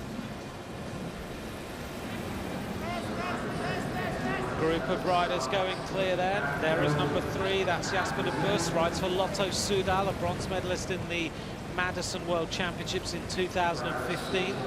Take a look at the front then. The Japanese rider is going to the front, Kuboki. Gaviria now is trying to accelerate across. This is a dangerous attack from the Colombian, who looks a lot more cool than he did in the flying lap. Gaps are starting to open. Viviani is trying to go across. Gaviria is involved in the mix, and the race is going to come all back together again. 133 laps of racing to go. Things settle down. 2 laps to go to the next sprint. Velt is near the front. If you saw his crash yesterday, I'm amazed that he is still up here and riding so strongly. Thomas Bouda out in front for France. Cavendish moves up. Every time he does, the crowd go pretty wild. And now he's going to the front. He is looking to try and accelerate here. Cavendish looks like he's got good legs in this points race. He's not going to make the mistake this time. He takes 5 points. Cavendish is now up into the medals with that.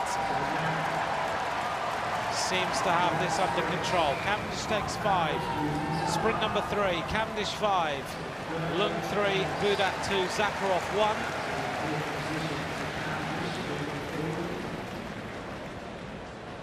Here's the standings in this Omnium. Viviani with 180, Gaviria 171. Cavendish still needs a lot of points. He's on 144, but he now moves into third place.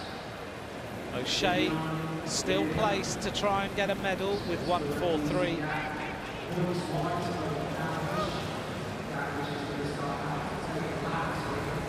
Cavendish is having to do this the hard way. It's very unlikely that he will be allowed to take a lap, so he's just having to accumulate the points. Lasse Norman Hansen on the front, the Olympic Omnium champion. He's currently 8th place overall in this Omnium. Things haven't quite gone as to where he wanted them to in this Omnium.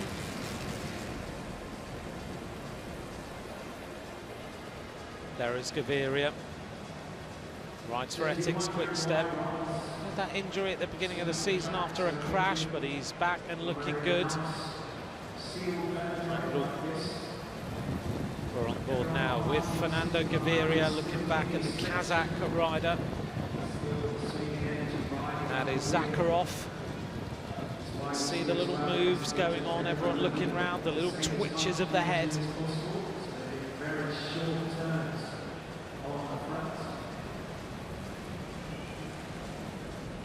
Quite cagey in this peloton right now. Jasper de Bust goes down to the bottom. He is a rider who likes to ride the 6 days, so he's used to these sort of chases at the end of the night. Normally a Madison chase, but you've still got to be riding for points, riding for laps. Gail Suter goes to the front. Suter right now is in 15th place. He's trying to qualify for the Olympic Games. Suter, an employee of the UCI, works in Aigle in Switzerland. Aaron Gate getting involved in the action. Cavendish again is at the front. He's trying to accumulate the points. Roger Kluger is a danger man. He goes round. Viviani is there. Cavendish getting boxed in this sprint. So he decides not to go for this one, but Viviani does. He takes 5 points. Gaviria stuck on his wheel. Cavendish didn't quite have the wits about him that time to he got boxed in with a move of Viviani on the outside, but Cavendish intelligently just ratcheting back, not using up too much energy. Sprint number 4 of 16. Viviani takes 5, Kluger takes 3, Gaviria 2, Aaron Gate scores 1 point.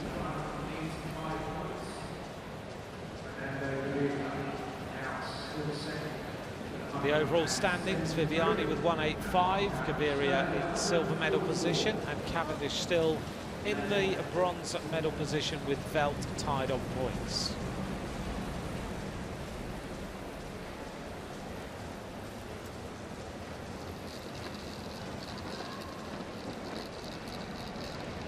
We're on Viviani cam right now. There we are, looking back at Gaviria. They're right at the back of the peloton. The rest of the riders in here will try and profit, but it's going to take a long chase for Cavendish to get a lap, and I doubt that Gaviria and Viviani would let him do it. Lasse Norman Hansen, the Olympic Omnium champion, on the front now. Hansen is a very, very good Omnium rider. He's got to be one of the favourites for Rio. Things haven't quite gone to plan for him this time, but he's a silver medalist in these World Championships in 2013, bronze in 2012, the Olympic champion in 2012. Very consistent. All the riders going clear. Glenn O'Shea is in there. He rides now for the One Pro cycling team. O'Shea is the rider in the white, gold and green, sitting there in the middle of the group. If you'd like to tweet me, at Anne McCrossan.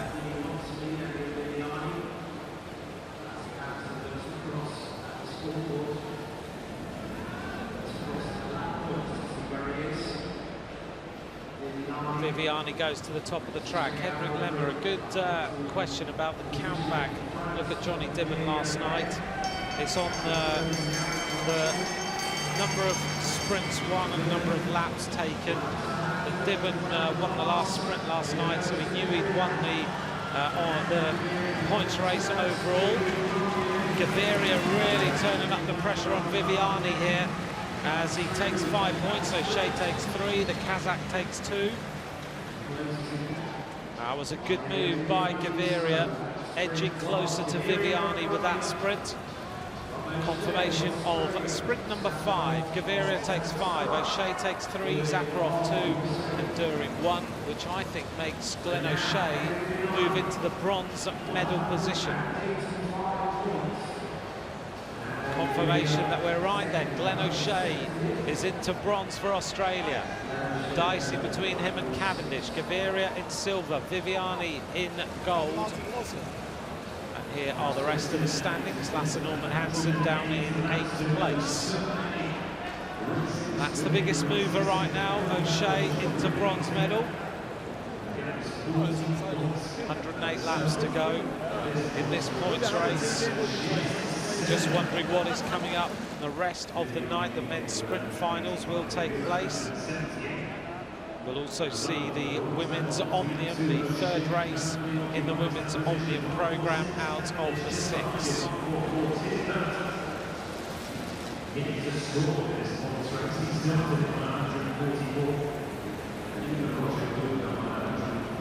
There's an ebb and flow of this points race right now. Things changing constantly. But the constant is Viviani at the top of the leaderboard.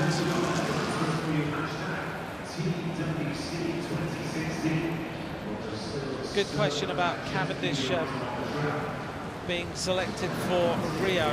There's been a lot of chat in the press about Cavendish having to finish in the top 3 to be selected for Rio. Whether that's talk or whether it's not is still a big question mark. And I think if Cavendish finished in the medals, oh, there's a big crash at the back of the peloton. A huge crash. 2 riders hitting the deck, a big touch of wheels. Look at this is Viviani's camera. Gaviria's there. Oh, there was a touch of wheels. Gail Suter went down. He took off the Korean rider. Suter right in the camera. He was the first one to hit the deck. He took down the Korean, he took down the straight over the bars. Nowhere to go for the Hong Kong China rider. Look at that, Gail Suter hits the back of the camera bike. And now we head to the next sprint. And while we get our breath back from that, it is Montero who goes to the front. Jasper de Bust is in 2nd place, Aaron Gate in 3rd, and the Russian Manakov in 4th place. So Montero scores some points. That'll move him up a little bit. Just checking to see that everyone is okay. Everyone's sitting up and they're getting back in the race. Tough bike riders, these guys. It was Sang-Wing Park of Korea who hit the deck, and also Chung Lung of Hong Kong China. Gail Suter also hits the deck. Sprint number 6. 5 points to Montero, 3 to De Bust, 2 to Gate, 1 to Manakov. That's not going to change the standings too much. That was the winner of the last sprint. Viviani still top of the leaderboard, 185. Gaviria, O'Shea, Cavendish, the constant in the top 4.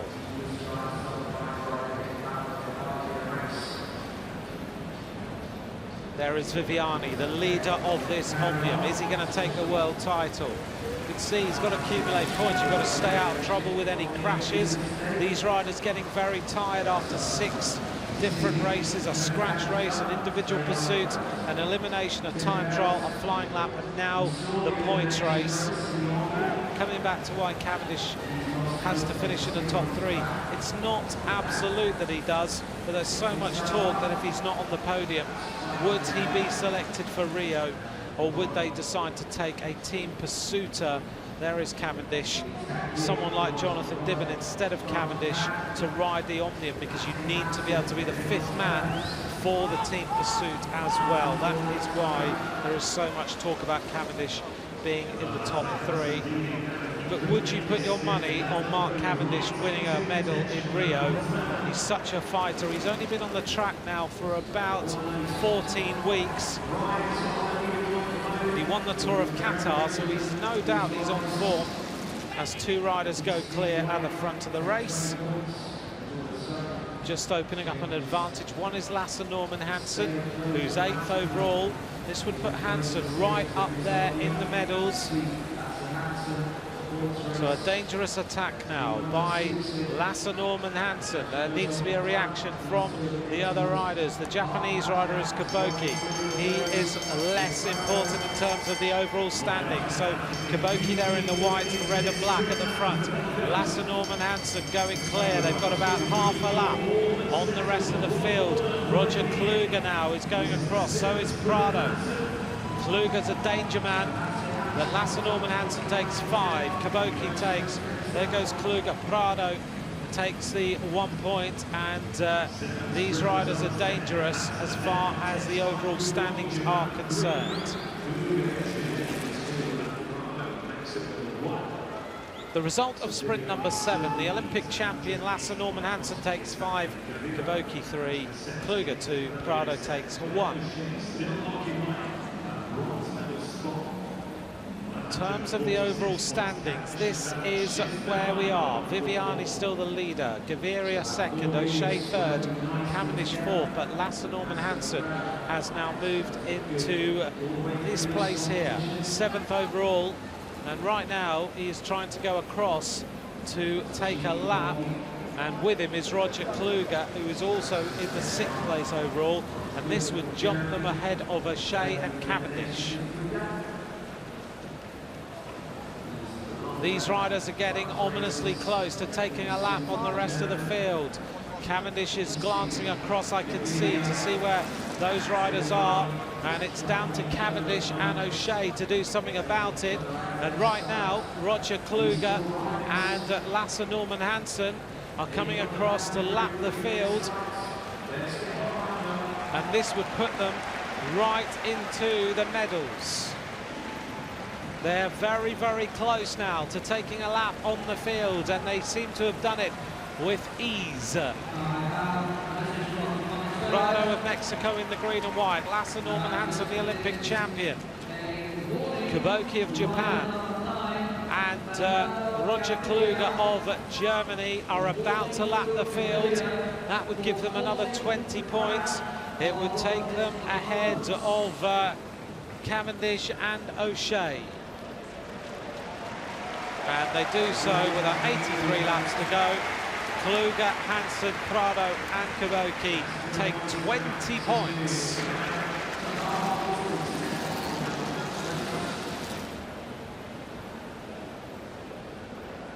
.82 laps to go. Suddenly this race changes.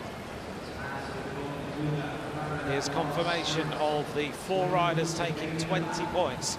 Lasse Norman Hansen, the Olympic champion, Roger Kluge, Kaboki of Japan, Prado of Mexico.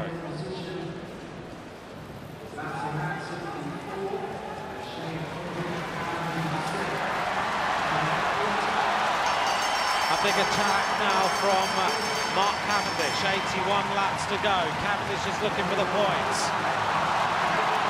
He needs these ones because he has been taken over by Lasse Norman Hansen and by Roger Kluge.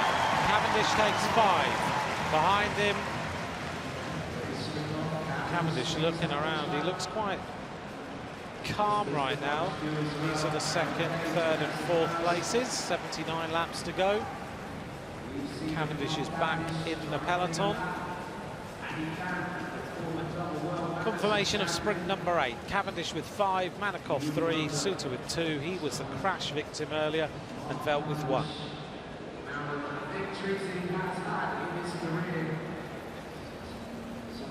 The overall standings look like this now. Viviani's still the leader.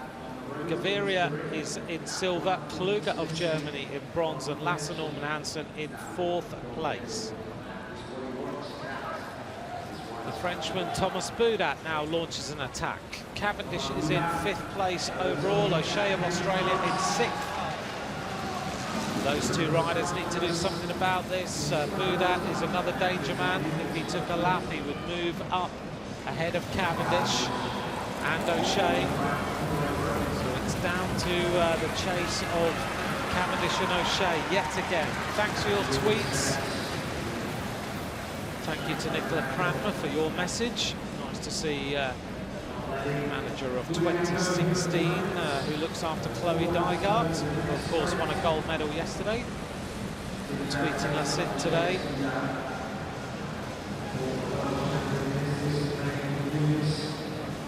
Thomas Boudat, a former world champion, now on the attack. Boudat was the world champion in 2014. Just sitting off the front right now. And Lasse Norman Hansen is going clear yet again. The Olympic champion looks like his legs are coming round now and he is feeling good. This is still anyone's Omnium. You kind of get the sense that there's a few riders who have road legs, who are feeling strong in here. Gaviria's playing a little bit of a game.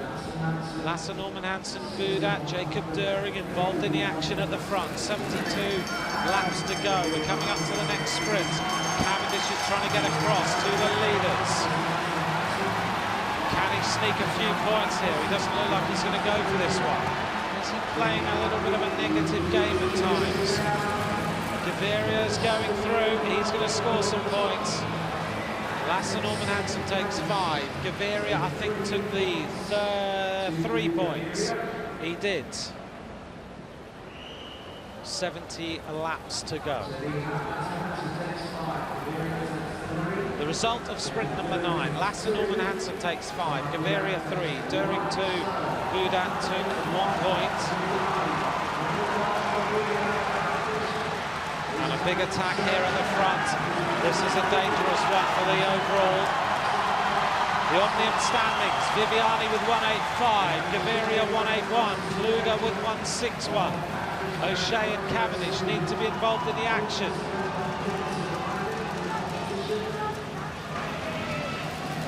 Elia Viviani of Italy leads, 4 points advantage on Gaviria. Roger Kluge with 161, Lasse Norman Hansen 156, Cavendish with 149. It's still so close between all these riders. Roger Kluge, that was an intelligent move by him to take the lap. Kluge, a member of the YAM cycling team, a silver medalist in the points race in the Olympic Games in 2008. 30 years of age, there he is, Roger Kluge, sitting in the bronze medal position. Now Jasper de Bust goes clear in the turquoise.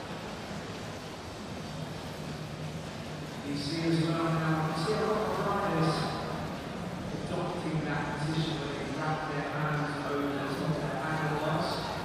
A lot of purists in drag racing say you ride on the jaws, that's like 3 riders are going clear now of the front of the peloton, and it's Kluge again, and it's a dangerous move for Cavendish because Glenn O'Shea has moved in here. It's a dangerous move for Lasse Norman Hansen.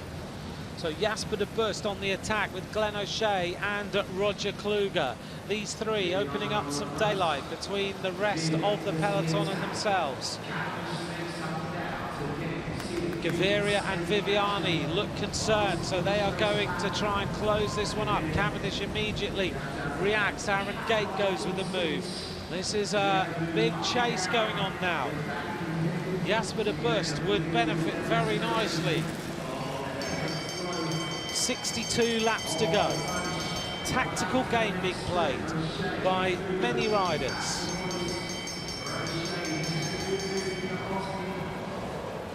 Lasse Norman Hansen at the front of the peloton. Cavendish is there, but the most important thing is these 3 riders. Take a look then, Roger Kluge scores more points. He's making his way clearly into the bronze medal position. Cavendish needs some points. He takes 1 point. But the most important thing is this trio of riders with Glenn O'Shea, who are making their way ahead of the field. Sprint number 10, Roger Kluger 5, De Bus 3, Glenn O'Shea 2, Cavendish 1. But rather nonchalantly, this trio are about to lap the field, which would put Roger Kluger into the gold medal position. This is a big attack here, and I'm surprised that Viviani and Gaviria are letting this one go clear. The three riders take a lap. Roger Kluger, Jasper de Bust and Glenn O'Shea take 20 points. And the Kazakh rider now going clear. 57 laps to go.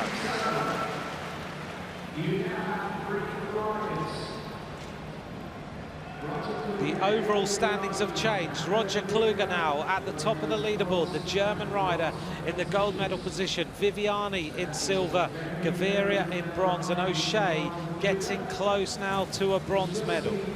Lasse Norman Hansen in 5th, Cavendish in 6th. Some big names in here. Roger Kluger has ridden so well. He's moved himself right up in the standings. He started today in 6th place. He scored 2 laps.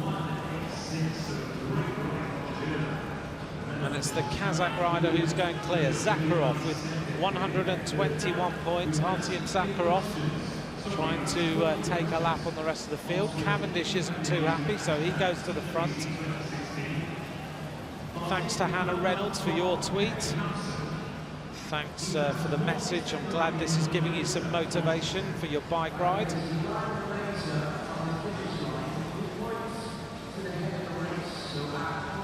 Still Artyom Zakharov, this man in the turquoise.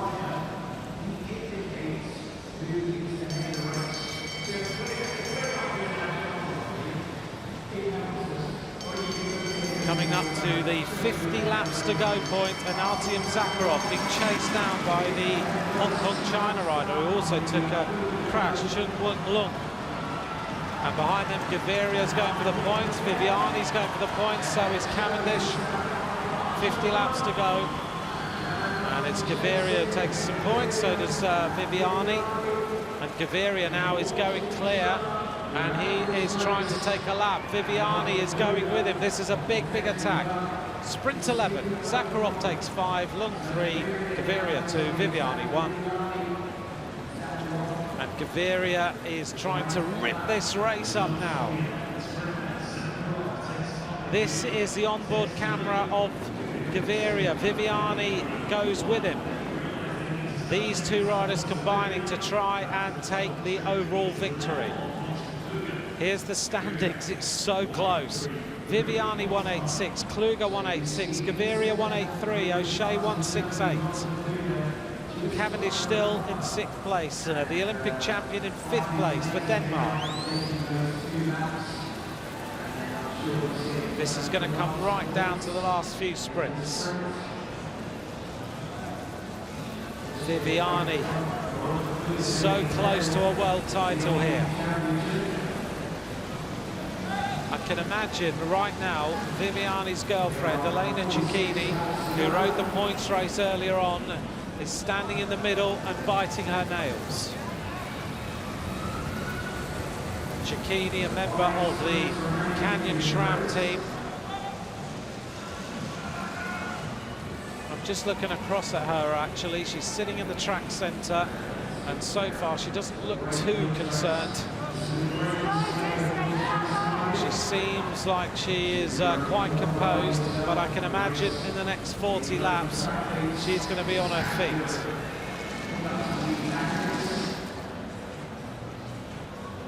"44 laps to go. The Japanese rider in the front, Kuboki. Jasper de Bust, who was the rider who went on the attack and took Kluger with him.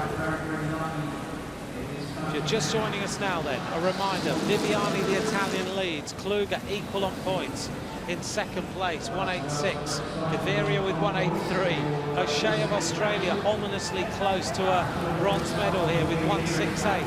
Lasse Norman Hansen of Denmark with 156, Cavendish with 150. That is the point standings, the top 6 overall.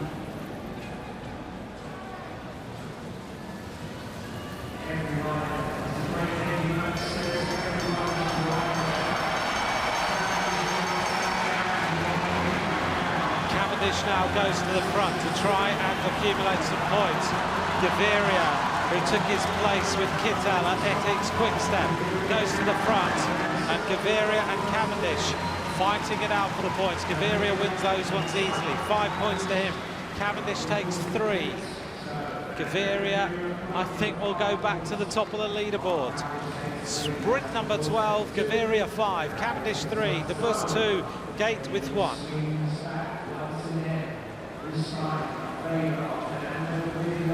It is a duel of epic proportions between Viviani and Gaviria now top of the leaderboard, 188. Viviani 186, Kluge 186. Cavendish still in 6th place. Glenn O'Shea in here. Can he take a lap for the Australian team? Silver medalist in 2015, bronze medalist in 2013, world champion in 2012. O'Shea is so consistent.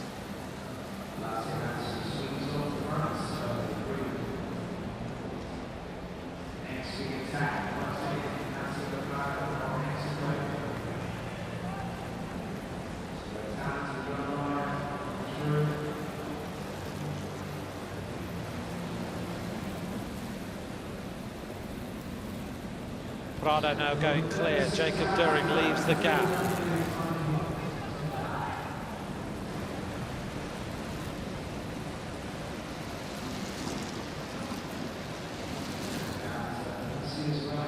"35 laps to go." If you're just joining us now, the situation is Gaviria of Colombia leads with a 2-point advantage on Elia Viviani of Italy. Viviani, the Team Skyrider, he led this Omnium competition when we came into this last event.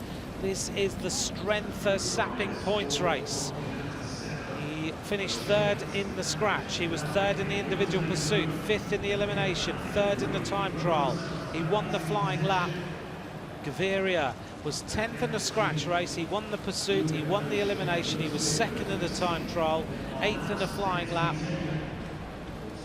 Gaviria is the leader of this race at the moment, the 6th event Omnium competition. A true test of the different disciplines of cycling. Prado's going clear, he's not a danger man, he's 17th overall, 62 points. But importantly, he's taken a few points. 1 lap to go to the next sprint. Prado looks like he'll take the 5. Cavendish has got to do something about this before the end of this Omnium. I think the legs are starting to hurt. The Max Missile, Prado takes him. Cavendish and Gaviria, another duel between them. I think Cavendish took the 3 and Gaviria took 2. We'll just take a look in a moment at the results. Gaviria is starting to look like he has the better legs than Viviani. There's Cavendish and Gaviria. I think Cavendish just took it, 30 laps to go. Sprint number 13, Prado with 5, Cavendish 3, Gaviria 2, Manakov with 1 point.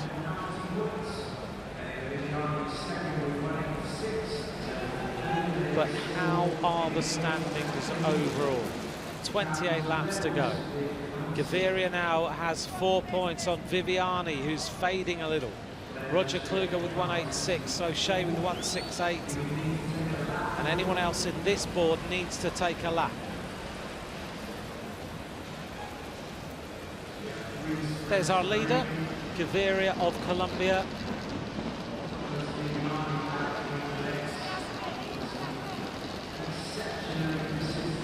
Have to admire O'Shea, Kluge and Gaviria. They're riding the more aggressive race. Viviani has been defending a little bit, but it may well be that he's tired. You can tell he's right at the back of the string. He's got to do something to win this one. He's 4 points deficit now. Is Viviani hurting, or is he just marking? Gaviria has been on his wheel like a piece of Velcro all the way through this race, unless he's been on the move and getting points. 24 laps to go. Time is running out. This is for the World Championship, the Rainbow Bands. It's the bragging rights as we head towards Rio. It also sorts out which riders go to Rio.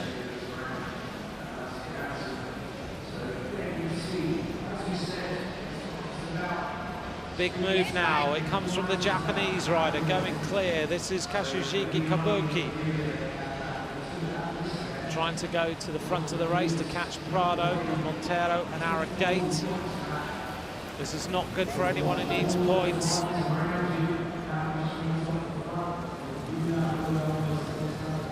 These 4 riders going clear, but Roger Kluge is looking interested. If he scores the maximum points, he would be into the silver medal position again. Kluge putting in a massive turn, trying to catch the 4 riders in front of him. He needs to make this count.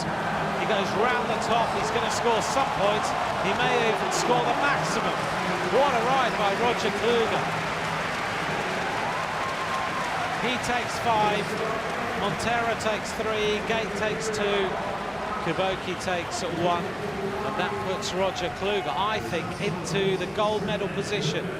14 sprints. Kluge with 5. Montero 3. Gate with 2. Kuboki with 1 in that sprint.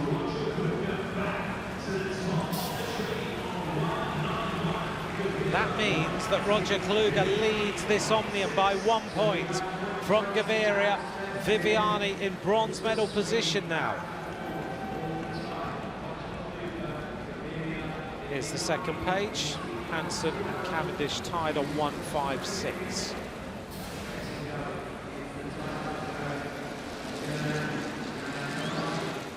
Roger Kluge started the day 6th overall. He was on 136 points. Viviani was on 180. This has been a fantastic performance by Roger Kluge. He's got an Olympic Games silver medal. He's heading here towards a world title.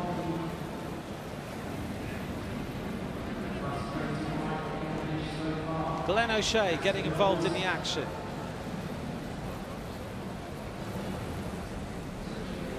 Jacob During testing everyone out. Manakov in 2nd, Velt in 3rd. But that little trio going clear. This is a big move for Lasse Norman Hansen and Glenn O'Shea. This would put them into the medals. Can they go clear? They are putting in a last-ditch attempt to try and take the medals away. Glenn O'Shea of Australia with Lasse Norman Hansen. You can't get a much better combination than that. Kuboki is also there. Tim Belt involved in the action. They have got about a quarter of a lap on the rest of the field. 14, 13 laps to go. Lasse Norman Hansen with Glenn O'Shea. Aaron Gate chasing. I can't imagine why Aaron Gate is chasing. The big danger man here is Lasse Norman Hansen and O'Shea. O'Shea would move on to 188 if he did, which would put Viviani out of the medals. I think Viviani's suffering in here right now. They are getting very close to taking a lap. And then if they scored the points in the final sprints, that would also put them up into the gold medal positions. I think Lasse Norman Hansen and Glenn O'Shea combining. Viviani now realises he's in trouble. And Gaviria trying to accelerate. These riders have to catch the main body of the peloton. A big attack going on now at the front of the race. But the points are going to Lasse Norman Hansen, Glenn O'Shea, Gaviria and Viviani trying to do something about it. Viviani senses danger here. for the medals. He's got to do something, but it's Kuboki, Lasse Norman Hansen and Glenn O'Shea. Confirmation then of sprint number 15. Hansen takes 5, O'Shea takes 3, Kuboki takes 2, and these 3 riders are so close now to taking a lap on the rest of the field. Gaviria and Viviani are trying to react, but it could be too late. Here's the standings, 191, 191, and Viviani, Glenn O'Shea is about to put himself into the gold medal position. And they take a lap on the rest of the field. Hansen, O'Shea and Kuboki take the 20 points. In fact, they just have to shut the gap. What a move here by those riders. In fact, Gaviria will still be in the gold medal position just on countback. You're going to not believe this. 20 points for O'Shea, Hansen and Kuboki with 6 laps to go. It's going to come down to the final sprint of the night because there are 3 riders on 191 points. Gaviria, Kluger and O'Shea are all on 191 and Viviani's on 186. It's going to come down to the last sprint of the night to decide this world title in this Omnium. You can't get any closer than this. Gaviria, Kluger and O'Shea are all in with a shout of being the world champion. Who is going to take it? Whoever takes this sprint will be the world champion. 4 laps to go. Lasse Norman Hansen can get in the medals. So let's take a look. Gaviria the Colombian, Kluger the German, O'Shea the Australian. It's going to come down to who wins the sprint. 3 laps to go. Hansen can take a medal, I think. Yeah, no, he can't. So it's going to come down. Cavendish is going to be academic for Cavendish. Viviani moving up. He needs to score the maximum points to get a medal. And Viviani is there. Viviani can move up into the points. Viviani going for this one. Cavendish is going to try and nick this one off Viviani. Viviani up on the outside. And Cavendish takes 5. Viviani takes 3, which is not enough. And then behind them, it is going to come down to countback. And I think Glenn O'Shea might be the rider who's going to take the title. I'm not entirely sure. No, I think it will be Gaviria. We're waiting now for the title to be decided, and I think it's going to be Gaviria. He thinks he's got it. Fernando Gaviria, I think, is the world champion. Kluger will be second. O'Shea will be the bronze medalist. The judges are just looking. They are checking with the pencil and the paper as to who is going to take the world title. Never have so many judges with pencils and paper been responsible for working out the world title. I'm pretty sure Gaviria's taken it. I think Kluger will take the silver and O'Shea will take the bronze. All smiles then. Gaviria, O'Shea and Kluger. What a race between those riders. Cavendish congratulates his former teammate. Cavendish will be in 6th, Hansen will be in 5th, Viviani will be in 4th. He's the man who's missed out. Still the judges are counting back to make sure that everything is correct, but I'm pretty certain that Gaviria will be the world champion.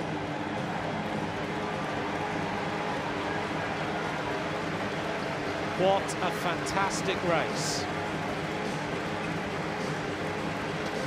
It does come down to countback in that last sprint.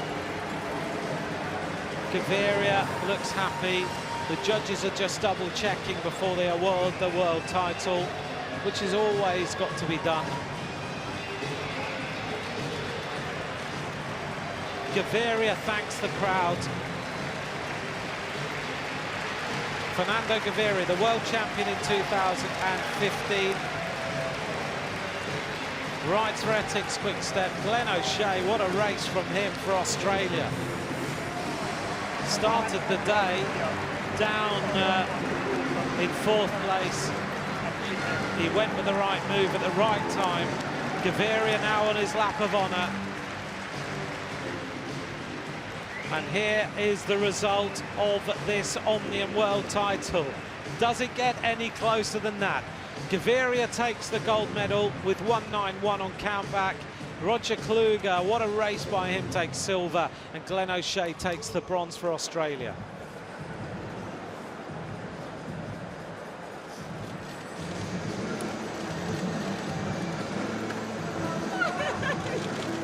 All smiles for Gaviria.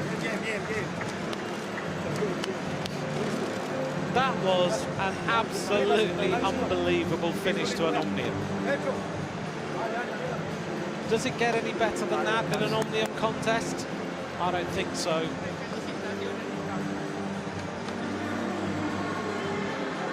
The ebb and flow of the points race leaves this man as the world champion.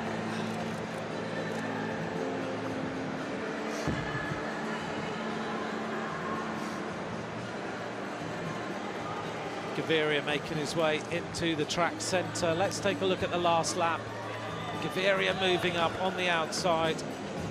Leans almost on Aaron Gate. He's ahead of Kluge. He's involved in the action. Just looks so rapid all the time.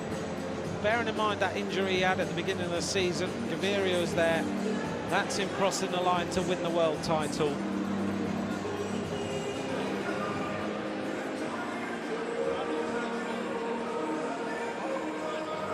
Well, coming up next, ladies and gentlemen, we go back to the shortest of the events, the sprint, and we've reached the final. Congratulations.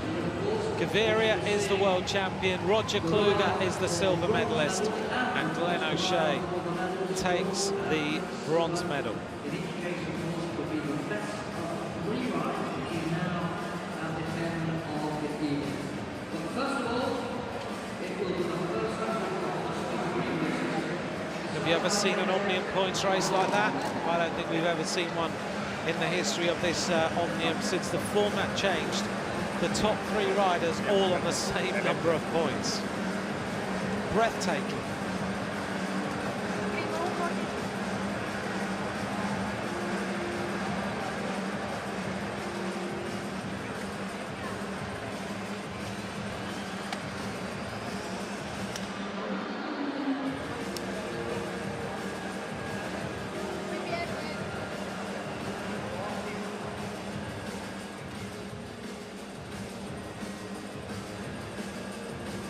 Gaviria congratulated by his mum. Ladies and gentlemen, and this is the first of 3 runs for the bronze medal.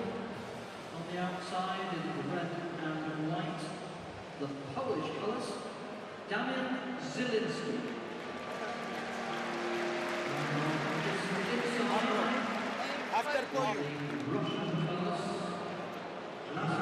Have you got your breath back then? This is the bronze medal ride-off in the men's sprint.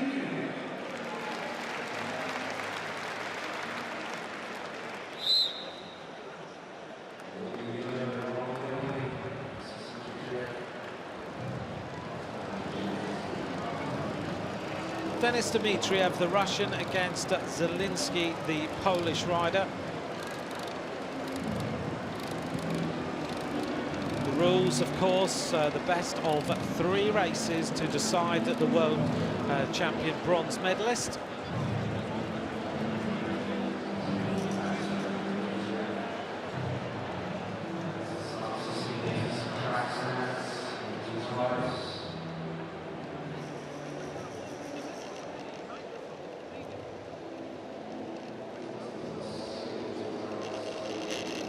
Denis Dmitriev looking back from his onboard camera to Zielinski, the Polish rider. Dmitriev has been on the podium for 3 years. He'll want to keep that going. So he'll be looking to get himself on the podium here.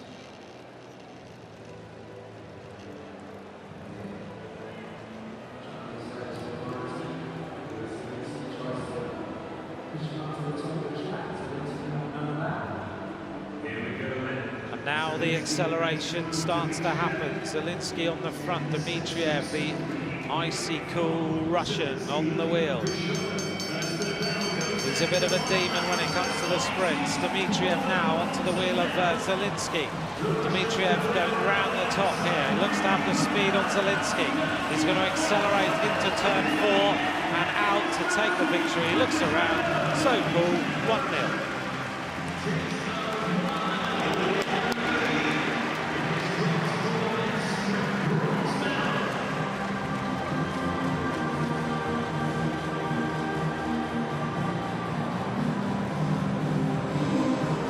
The replay then of Dmitriev. Look how hard he works that bike.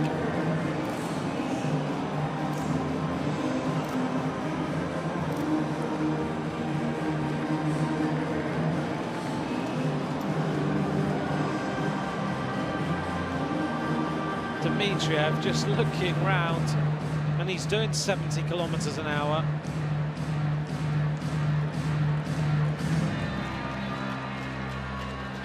Confirmation then of the first of the bronze medal ride-offs. Dmitriev goes 1-0 up. Zelinsky has to fight back.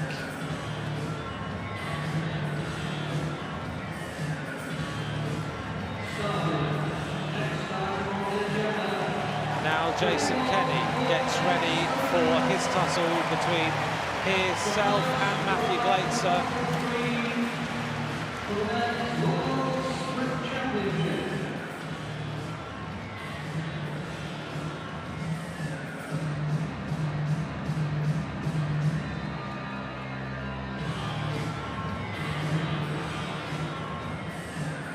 Both these riders have looked supreme in the qualifying rounds.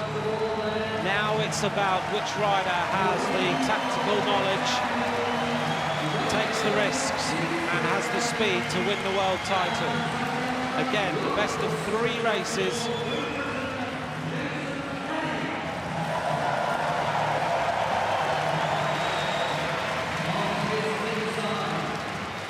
At the top of the track, Jason Kenny, the Olympic champion, against Matthew Gleitzer, the world champion of the team sprint. And now they're underway.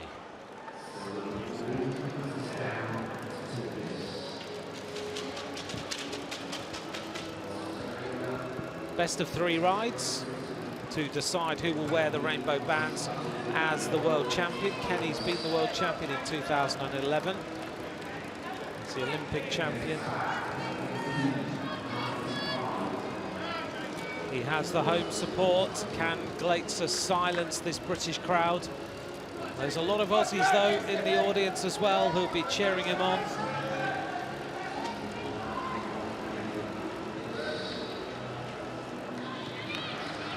Gleitzer, I must admit, has been on absolutely superb form over the last couple of days.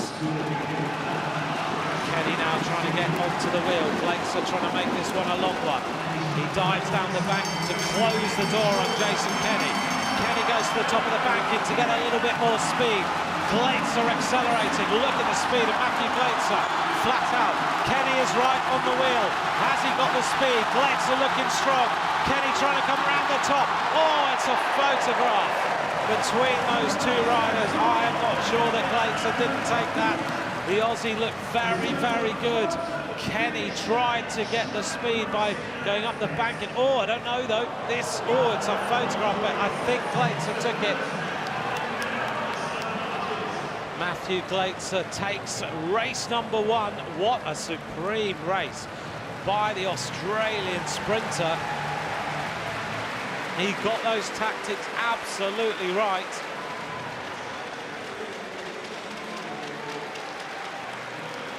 There's the photograph. It's a tyres width between Kenny and Gleitzer, 0.002 of a second. This Australian rider at the moment is heading towards the rainbow bands.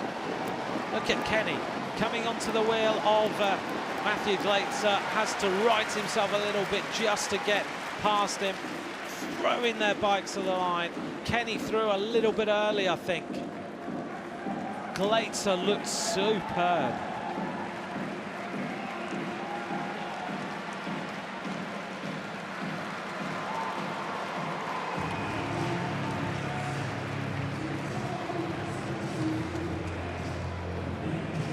We are seeing some incredible racing tonight. Excuse me.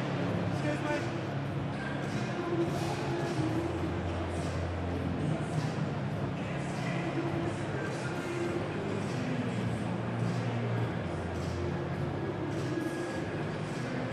Matthew Glaetzer of Australia's 1-0 up in the World Championship Sprint gold medal ride.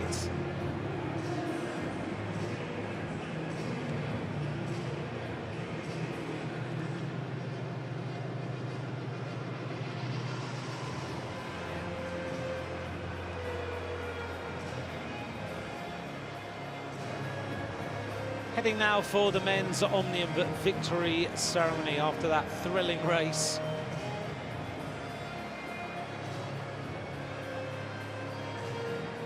Enhorabuena, Fernando, qué triunfo esta tarde aquí en London. Uy, sí, una carrera creo que espectacular. Creo que dimos buen espectáculo, se comportaron a la altura todos los corredores. El alemán, el australiano estuvieron demasiado fuertes, estuvieron mucho más superiores, solo que hicieron mucho más gasto que yo y creo que ese fue el punto a favor al final. Creo que gracias al gasto que ellos tuvieron, que fue más grande que el mío, pude ganarles en la llegada y la medallería se definió por la llegada del último sprint y fue espectacular porque creo que nunca se había visto un Omnium tan cerrado. Fue realmente un juego de gato y ratón con el alemán y el italiano. Sí, salimos con el italiano perdiendo 14 puntos. Se veía casi imposible recuperarlos, pero la pierna iba bien. Cada vez íbamos recuperando más puntos y al final se incluyeron dos más, el australiano y el alemán, que amenazaron con la victoria. Y el primero que pasara la meta de los 13 sería el vencedor y creo que gracias a Dios tuve la pierna para pasar de primero. ¿Conservar un título es más difícil que ganarle? No, es igual, porque en un mundial todos vienen igual de preparados, todos quieren ganar y creo que es satisfactorio ganarlo 2 veces seguidas y tener una camiseta nueva en casa. Gracias, Fernando. Enhorabuena. Gracias. Fernando Gaviria, the new world champion of the Omnium, back-to-back victories for him. And now we get ready for the victory ceremony.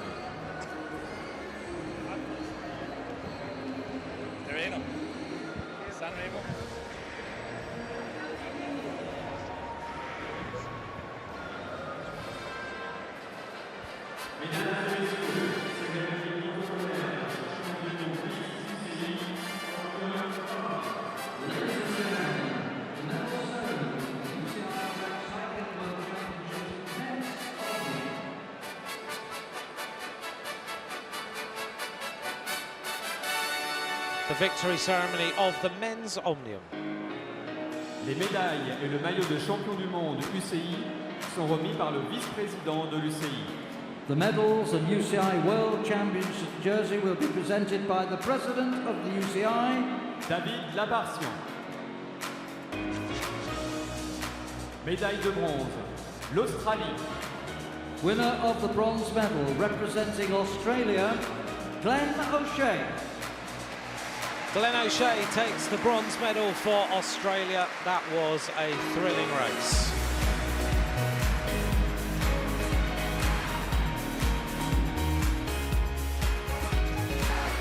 Médaille d'argent représentant l'Allemagne. Winner of the silver medal representing Germany, Roger Kluge.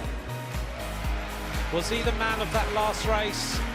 Taking 2 laps to make his way into the silver medal position.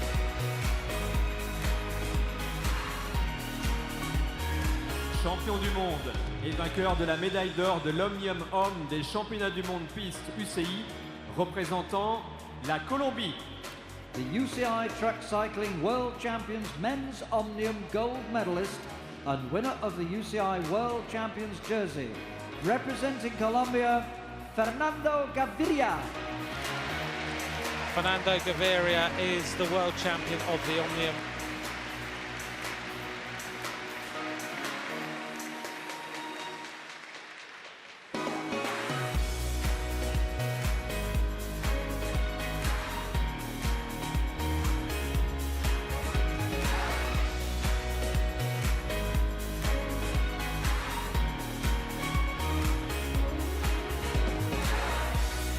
Les fleurs sont remises par le chef des opérations de UK Sport. The flowers will be presented by the Chief Operating Officer of UK Sport, Simon Morton. The flowers now being presented to the medalists, Glenn O'Shea, Roger Kluger, Fernando Gaviria.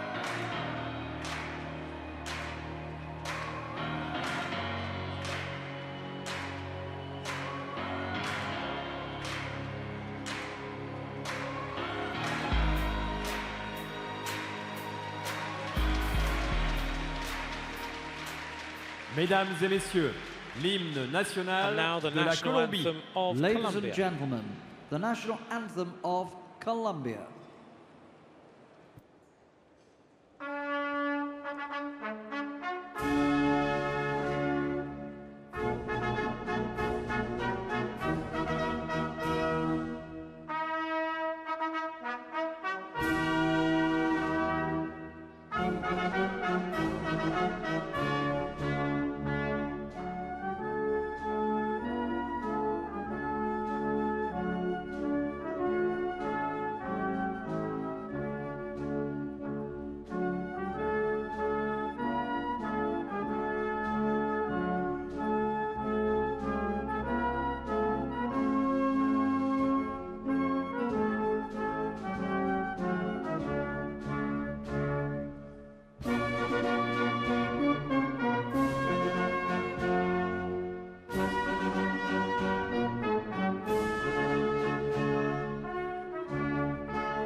Vos applaudissements pour nos médaillés.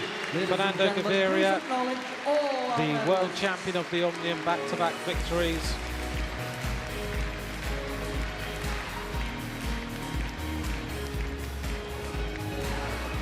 Glenn O'Shea takes the bronze, Roger Kluger takes the silver.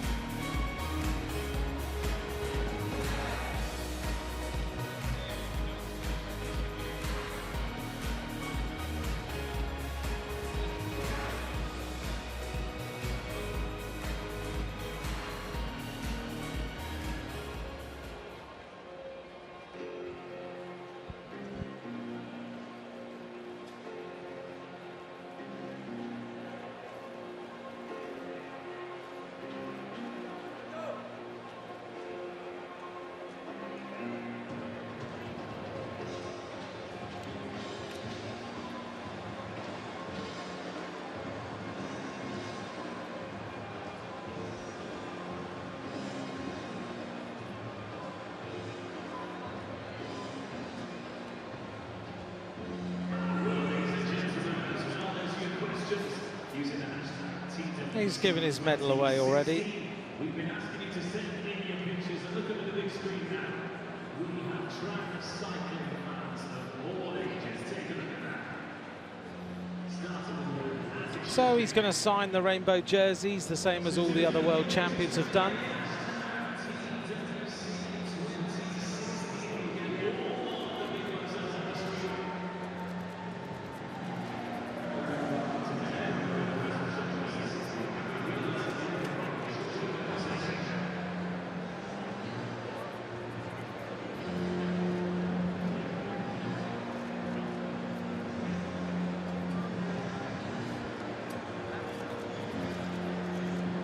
Fernando Gaviria, such a talented young bike rider.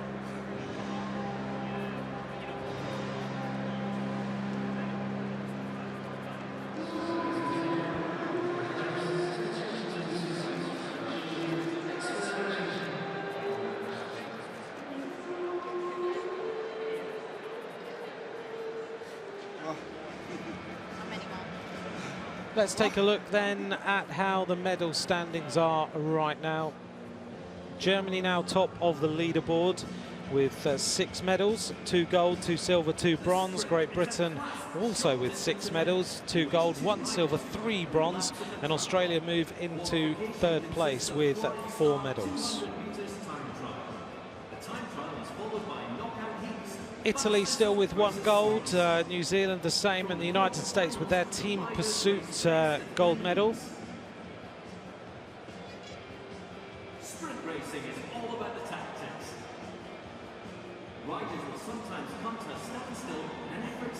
and the rest of the nations who have scored at least one medal here on this page.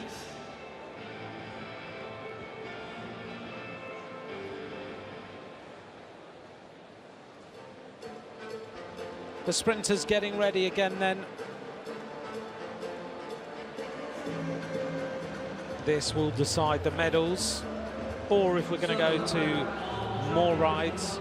And it will be the second of possible 3 races to decide who takes home the bronze medal in the men's team sprint. We've already seen Dennis Dimitrov from Russia go 1 up against the Polish rider Damian Zielinski. The sprinters getting ready then. And just to let you know, an update quickly on Caroline Ryan, the Irish rider who hit the deck earlier on. She's been taken to hospital with a suspected broken collarbone. We thought that, looking at the way that she was being looked after.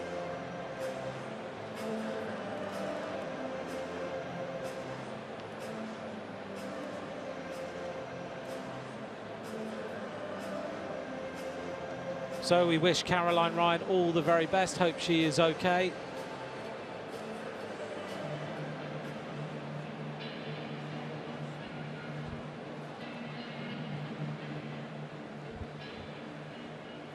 The crowd getting ready then for this sprint competition. This will decide where the medals are going.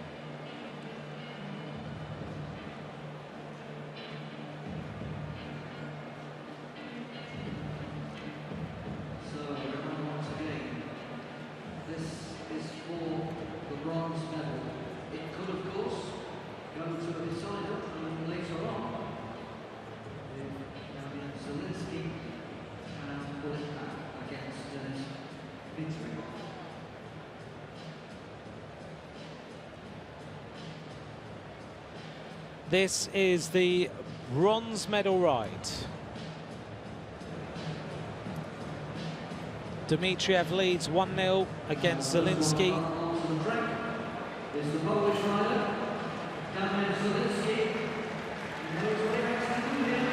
Confirmation then on the screen, the 2 riders. Denis Dimitriev is 1-0 up against Damian Zielinski of Poland. This would put Dimitriev on the podium for the 4th year running.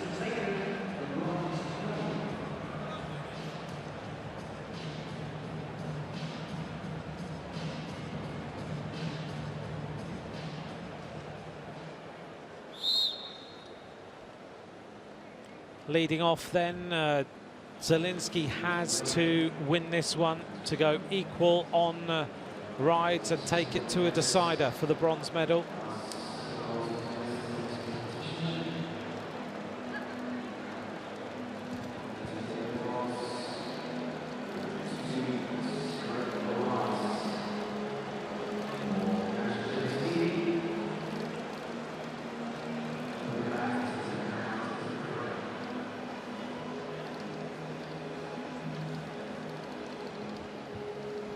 On board then with Zielinski looking back at Dimitriev. Tense moment for these riders, particularly for Zielinski. Oops. The bump was the fact that he decided to go to a standstill.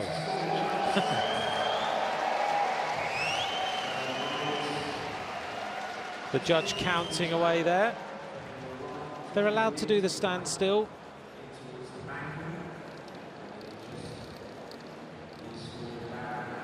It's to try and cajole your opposition into the lead.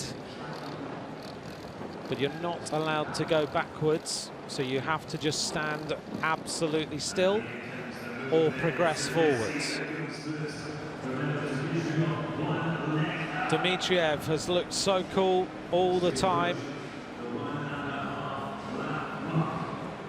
He's got such a great heritage in this event. This would be his second bronze medal in the World Championships. Zielinski needs to get these tactics right. Now they're going to open up the gas. Dmitriev looks good into the slipstream. Zielinski is there. There's the camera shot as Zielinski gets challenged here by Dmitriev. Dmitriev works his way around the outside. It's pretty academic. The bronze medal will go to Russia.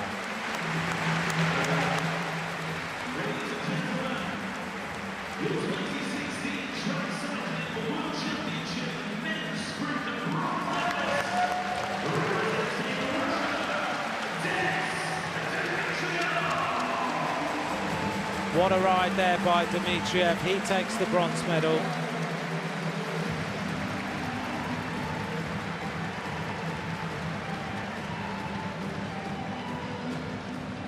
There's the lead out by Zielinski. He went early.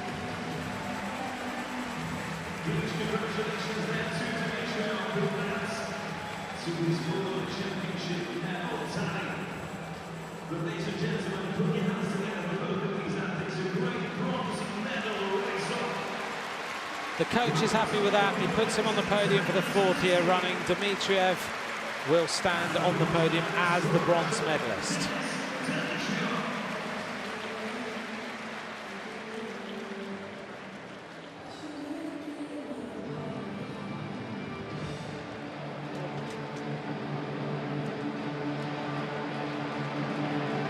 The clash of the titans, here we go.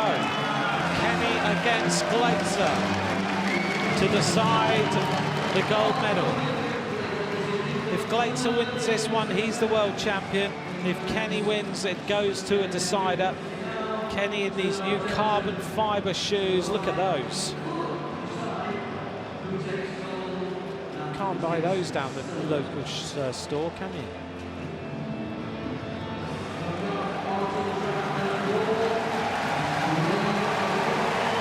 Big reception then for Jason Kenny. This is the pressure moment for the man from Bolton. Glazer alongside him. This man has looked like he is on the form of his life all the way through this contest. So get ready to cheer these two guys on. Are we going to see Glazer win this one and take the World Championship?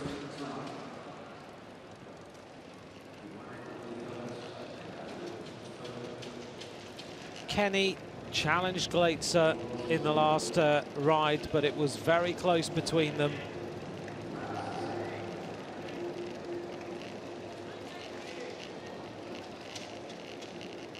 Jason Kenny at the front, he's got to lead Glazer. He has that similar style to Theo Boss, really. Almost leopard, panther-like on the bike, the way he just leans over. Looks so agile on his machine.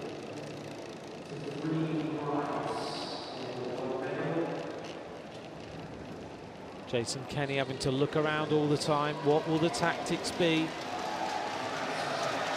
Kenny has ridden an exemplary round of sprints so far. It's only Glazer who's troubled him.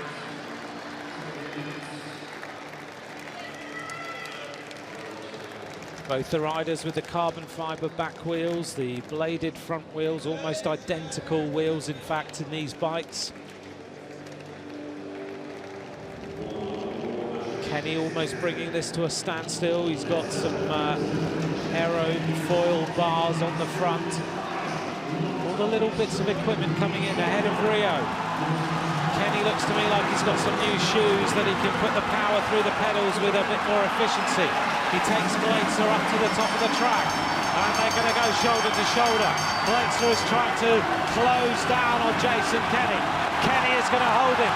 They're inside the sprinter's line. This is absolutely flat-out sprinting. Kenny is going ahead. Glazer is close, but Jason Kenny takes it. Oh, he's absolutely ecstatic with that victory. You don't see much better sprinting than that. What a fantastic example of bike racing between those two stunning athletes. Kenny takes it to a decider. I haven't seen Jason Kenny this wound up for a long, long time. There's been a little bit of a war of words between Kenny and the press and the coaches over the last few weeks. He's been quoted with some quite direct things that he said, but he's absolutely wound up and coiled like a spring.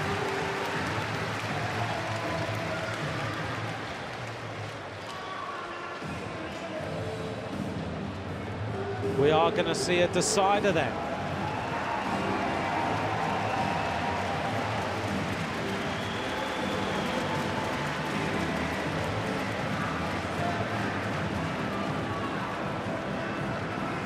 Well, if you're going to see bike racing, you want to see two athletes. Look at that, their mouths wide open, absolutely flat out. And you want to see them go to a decider. You want to see the two best sprinters doing this.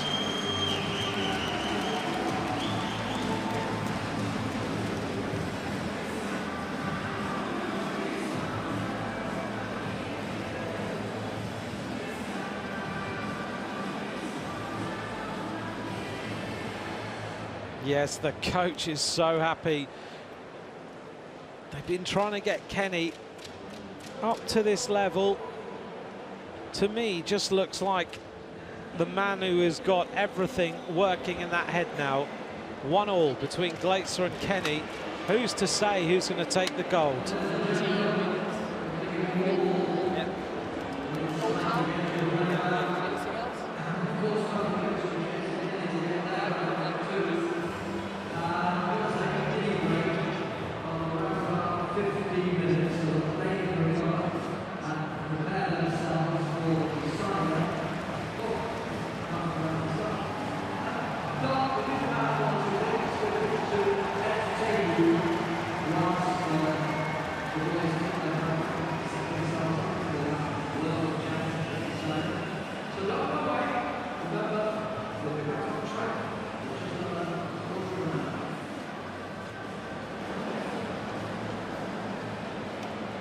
Jason Kenny warming down after that effort.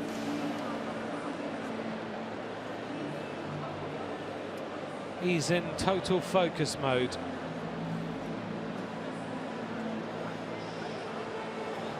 Quite often Kenny can appear, some people take it that he's not that bothered, but it isn't. He just takes the pressure off by being so relaxed. But when he gets into race mode like this, the fire is there without any doubt whatsoever. Glaetzer also looking absolutely brilliant.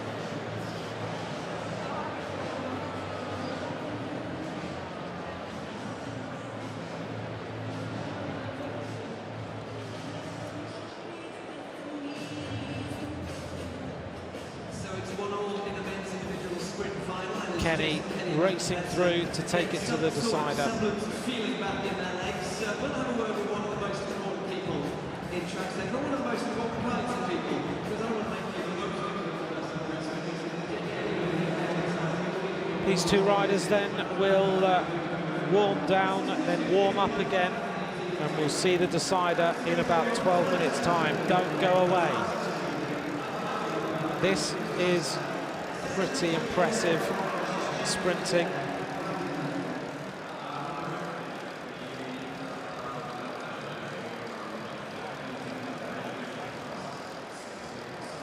Just to update you then on Caroline Ryan, the Irish rider who crashed earlier on. The news is that she's got a fractured collarbone. She's got a pretty big gash on her head, but otherwise she is okay. It's a pretty big crash, and we wish her all the very best.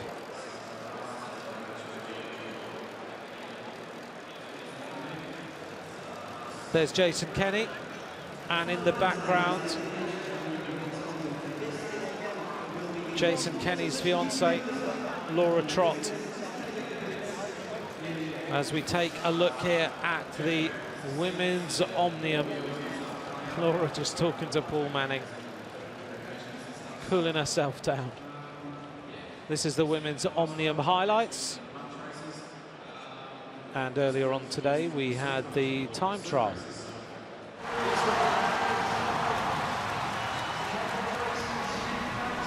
Earlier on in the women's Omnium, before the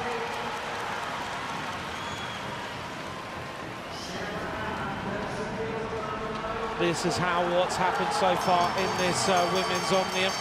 Sarah Hammer on the front,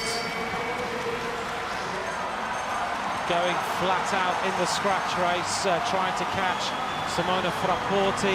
This was the first round of the Omnium, of course. Frapporti and Didriksen on the attack. Didriksen took it, Frapporti took second place. And behind them was Laura Trott taking the third place.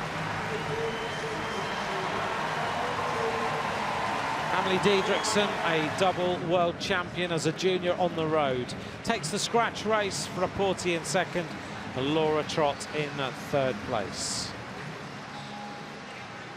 And we then turned our attention to the individual pursuit over 3,000 metres. And Sarah Hammer, of course, after winning the gold medal in the women's team pursuit yesterday, was on the track against Jolien Dora. But of course, in this discipline, it's all about the time. Sarah Hammer looked very, very good, setting the standard through the 1,000 metre point and heading up towards the 2,000 metre point. She went through in 2:20.073, and through the 2,500 metre point, she looked very, very quick indeed. She was almost catching Jolien Dora, the Belgian rider, in front of her. Dora riding a very respectable race, but Sarah Hammer, with 1 lap to go, was head and shoulders above everybody else, striking a blow to the hopes of everyone else in this women's Omnium contest. She almost catches Jolien Dora on the finish line. Sarah Hammer, 3:28.630, an average speed of 51.766 kilometres an hour, and Jolien Dora, at that point in the race, 4th overall. Laura Trott started steadily, 5th fastest through the opening kilometre. She's up on the track against Laurie Berton, the French rider. But Laura Trott started to accelerate into the second phase of this individual pursuit, looking to try and put herself as close as she could to Sarah Hammer. And by the 2,500 metre point, she was into second place.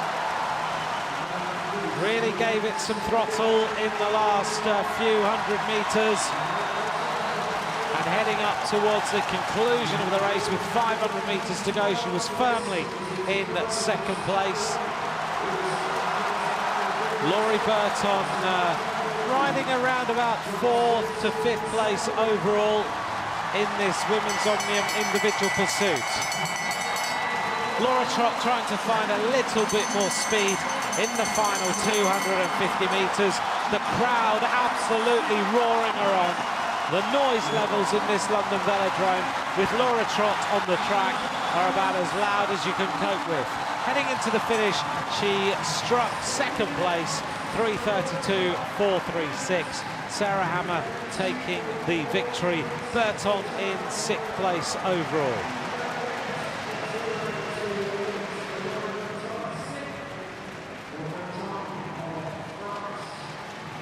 Still a couple of riders left to go. One of them was Emily Didriksen, of course, the winner of the first round of this women's Omnium. Up on the track against Frapporti.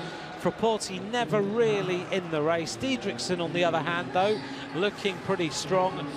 Starting 6th fastest, going through the 2,000 metre 8th fastest, but then starting to accelerate again in towards the finish. And Didriksen with 250 metres to go, improving into 7th. Emily Didriksen, one of the younger riders in this event overall. And as she concluded her event, 3:37.611 and 6th fastest, pushing Laurie Berton down into 7th. The results then of the women's Omnium individual pursuit: Sarah Hammer wins, Laura Trott second, Sharakova of Belarus in third, and Diedrichsen in sixth place. Here are the standings of the women's Omnium after 2 events. Laura Trott leads, a 2-point advantage on Sarah Hammer, and Diedrichsen in third place, just 4 points behind.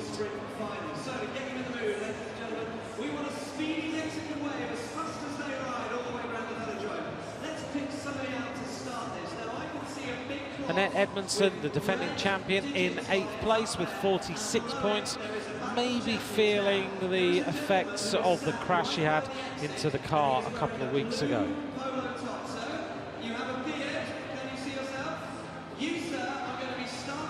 And these are the rest of the standings. Anna Canara in 15th, Lauren Ellis of New Zealand in 17th place.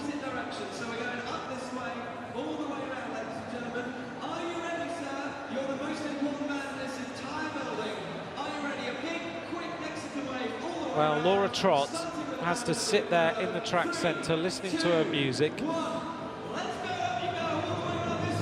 and she has to wait until Jason rides the final round of the men's sprint.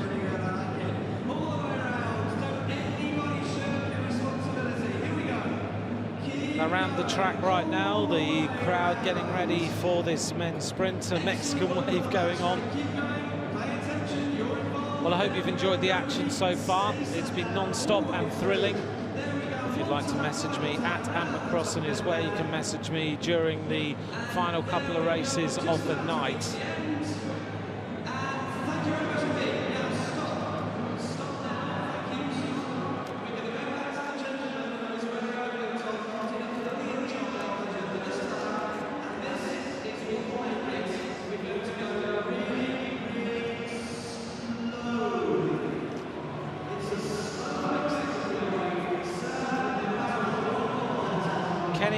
Are getting ready for this showdown between Australia and Great Britain.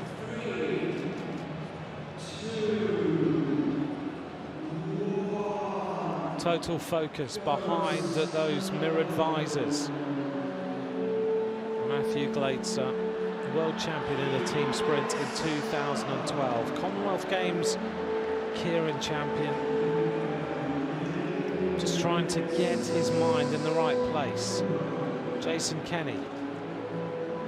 They're still breathing pretty heavily after that last sprint and their warm-up. You can see they're right and ready to go for this sprint. This is for the world title ahead of Rio 2016.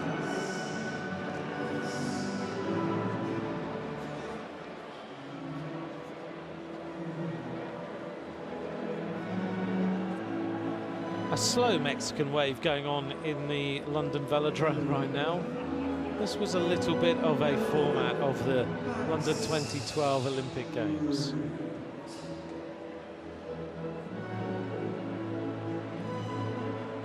It's very, very good to see. This takes me back.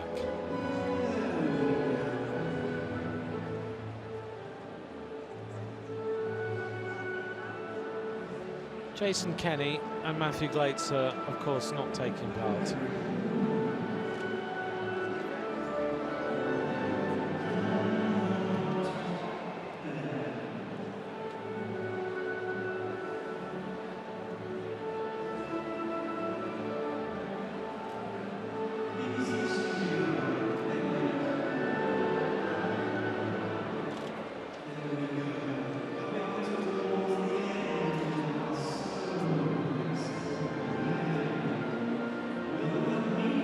Jason Kenny and Matthew Glaetzer very close now to the start of this decider.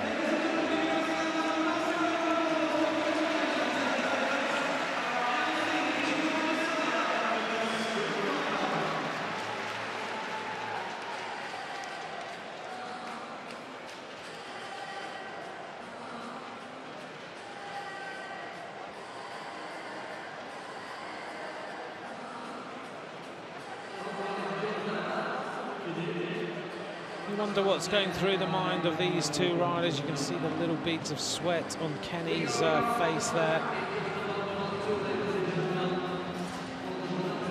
Keeping warm, keeping those muscles ready. Gleitzer keep taking a drink all the time.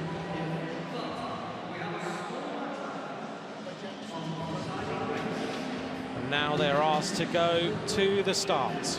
This is the decider of the Men's World Championship Sprint. Won last year by Bourget. Dmitriev was second, Lafave was third. Jason Kenny won this in 2011. He was the silver medalist in 2012. Matthew Gleitzer going into unknown territory to try and win this world title for Australia.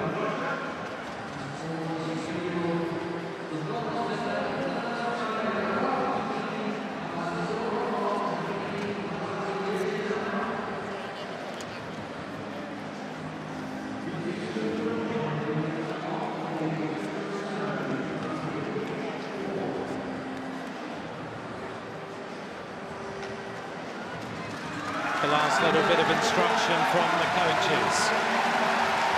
The crowd get on their feet for these two sprinters.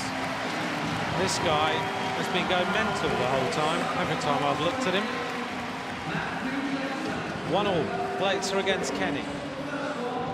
Whoever wins this is the world champion.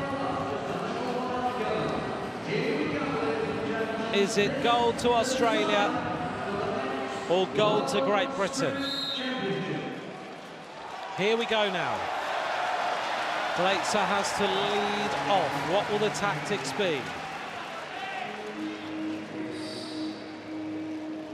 Both these riders with the cameras on the back, so we're going to get the onboard view of these two riders. Gleitzer leading there from the front. The crowd cheering them on. You can hear the noise as they go past. Into the bowl of the track, the 41-degree banking. Jason Kenny looking concentrated, looking ready. Those carbon fiber shoes. The rumble of the track. Now Gleitzer starts to accelerate. Kenny's going to go up onto that blue line. He wants a little bit more banking, a little bit more steepness. Now they're already into the final lap. Kenny is onto the wheel. Gleitzer is going around the track like he does. That kind of cheetah style. Now he's going to lead. Kenny's going around the top. Gleitzer is holding him off. Jason Kenny goes around the outside. Jason Kenny is the world champion. He takes the victory. What a race between those two fantastic athletes. Jason Kenny wins the world title in front of his home crowd in London. Jason Kenny. Laura Trott is crying almost. She can't believe it. What a win. Laura Trott, tears in her eyes, sees her fiancé Jason Kenny win the world title in front of the home crowd, who are now all on their feet. What a stunning round of races between Gleitzer and Jason Kenny. Give them both a round of applause, that Jason Kenny is the world champion. All smiles. He's answered every single critic who has ever questioned him. He's the man for the big occasion. In the last 2 weeks, there's been all sorts of quotes about it's time to wake him up. And Chris Hoy said he's going to scare all the opposition. He sends out the signal, if you're coming to Rio, then I'm the person to beat. Jason Kenny is the world champion. Matthew Gleitzer up on the podium for the first time. A fantastic performance by him. But now the crowd are going to get on their feet and they're going to cheer the man from Bolton in Great Britain around the track. The noise in here is absolutely immense. Jason Kenny is the world champion of the sprint. Listen to this.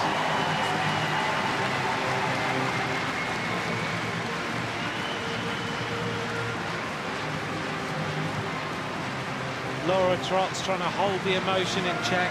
She's got an elimination race to do. But the Gold Factory gives him another title. He needs the big occasion. That's what Jason Kenny needs. So often in the World Cups, he doesn't perform. He needs the roar of the crowd, he needs the pressure, he needs the stress. He's one of the quietest guys in the Great Britain team, but he just delivers when it matters. Here we are then, Glaitzer led out for Australia. Gritted teeth, fuel on power in the front. Kenny straight into the slipstream, and then the acceleration out of turn 4 to take the world title. Look at those two athletes, their mouths wide open, but Kenny just had the power to go past, and he wins by almost a bike length.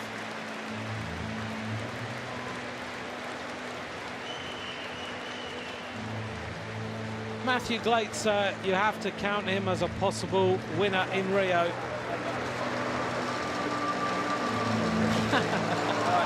A little acknowledgement between the two of them. Oh, I'm not sure whether it was supposed. Laura just looks at Jason. She has to carry on concentrating, and the whole crowd. All smiles from Laura. Thumbs up. Two athletes on the top of their game.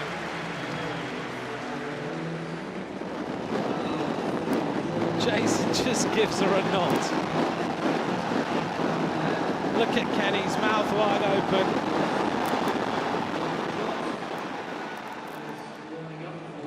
And hits the line to take the gold medal.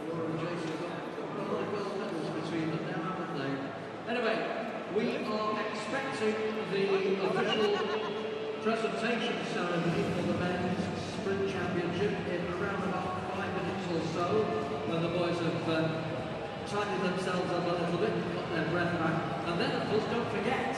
Chris Hoy has been saying for weeks that Kenny is coming back and he's on great form. It's the elimination race, as many of us call it, as the devil take behind those. It's always a bit of fun to watch, hard-working groups. And he delivers on the night that matters. Look at Laura. We'll bring this evening's session to a climax, so stay right where you are. That shot of Laura looking on as she realises that boyfriend Jason has smashed her goal in the women's scratch race a couple of days or so ago. They've both got a goal. It's been a while since Jason Kenny has won a title, a couple of years. But right on track in Olympic year. And just allow him to be sick. That's how much the effort takes out of you.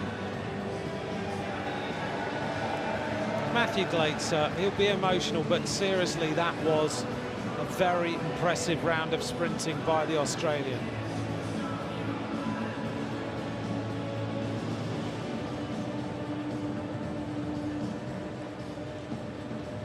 This is how the race was won. Glaitzer opened up the sprint. He dives inside the red sprinter's line, goes for the black line.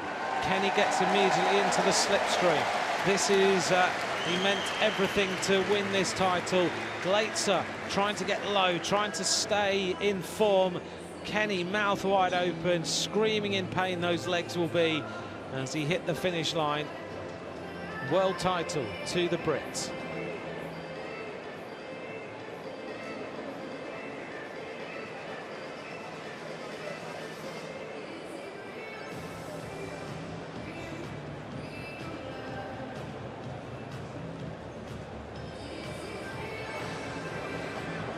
Now he's going to warm down.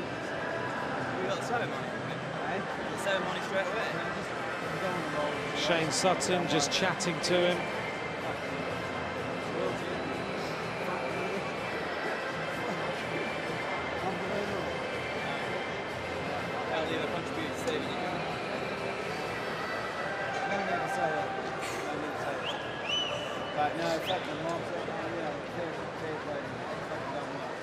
So Shane Sutton just chatting away to Jason Kenny. Great Britain have, without doubt, turned their fortunes around on the track. Laura Trott's got to try and get herself into focus mode. He's coming. He wants to go now. He wants to go now. Shane just chatting away. Here's the onboard camera then of Matthew Glaetzer. See Kenny coming alongside, going up to the top of the track, diving down the bank to give himself a little bit more speed down that 41-degree banking. Kenny then mouth wide open straight into the slipstream. Then he goes past and you don't see him again. We have the women's elimination race in the women's Omnium. The race first for the women, and then the ceremony for the men. Jason Kenny heading into the track. I think he's heading for all the press interviews.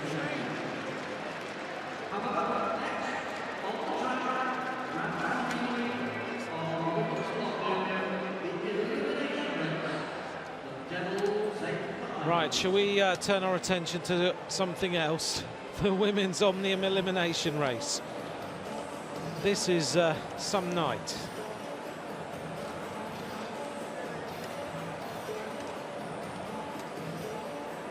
This is the elimination race in the women's Omnium. Here's the standings as they are. Laura Trott leads after 2 events. Sarah Hammer with 72 points in second. Amelie Diedrichsen in third place. 40 points for the winner of the elimination race. 38 for second, 36 for third, and you get the idea all the way down the standings. Net Edmondson, the defending champion, with 46 points. She's not out of the running, as you saw earlier on in the points race for the men's event.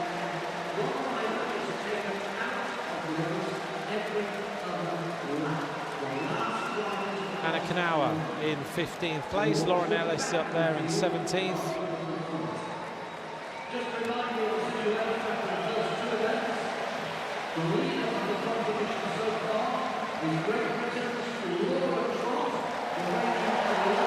Laura Trott now makes her way onto the track. She's got to get that mind back in focus to keep herself at the top of the standings in this women's Omnium.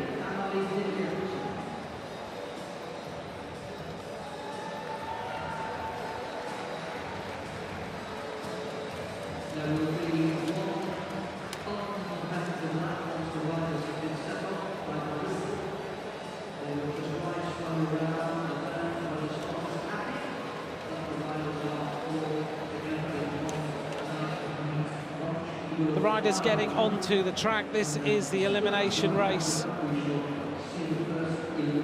So one rider eliminated every couple of laps. We go down to the last 2, and then the points will be presented. Laura Trott there at the front, the Olympic Omnium champion. She won her title here.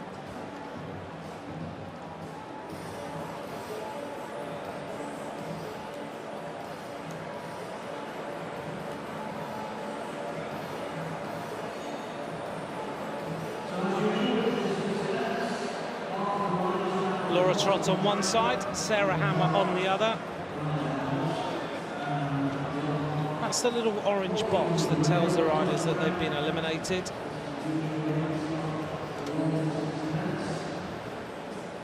So it's quite interesting, isn't it? Sarah Hammer and Laura Trott were the 2 main animators of the women's Omnium at London 2012, and right now they're separated by 2 points in this Omnium at the end of day 1.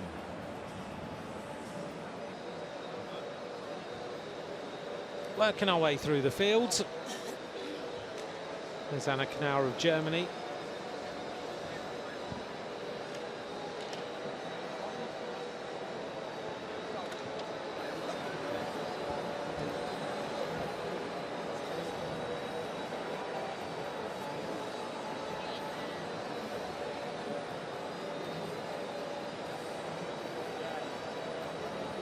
Kirsten Wield right there at the front. Sarah Hammer. There is Laura Trott.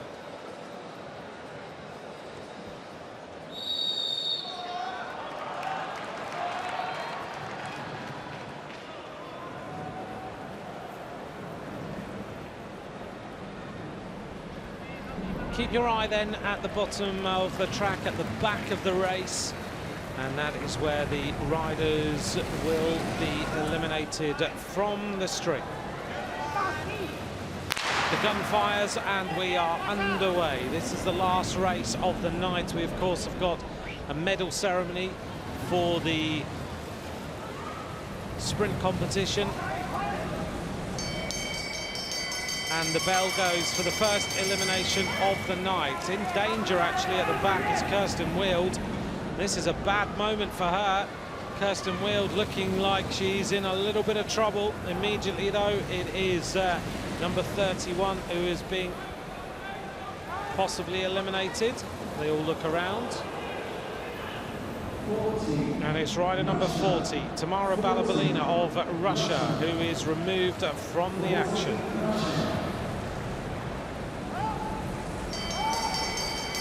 Now we get on to the next elimination. It's fast and furious. If you've never seen this race before, all the action happens at the back. The rider in red, Amelie Diedrichsen, in trouble, but now number 36, Chao Mei Yu, is in difficulty. Simona Frapporti now also in trouble. The rider eliminated, number 21, that is Zhao Chuan of Hong Kong, China, has been removed from the action. The flashing orange boxes on the handlebars. She surely must be able to see that, but she doesn't look like she's going to drop out. Laura Trott at the back, moving up on the outside, like a washing machine at the front of this race, constantly revolving.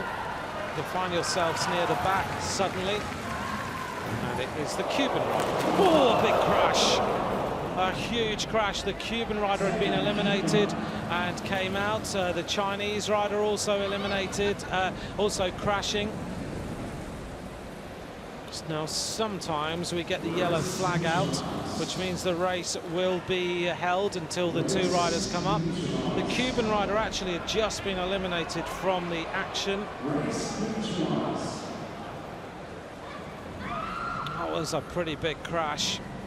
So the I don't know what happened here. Oh, the crash of the Chinese rider. The Cuban had been eliminated and had nowhere to go.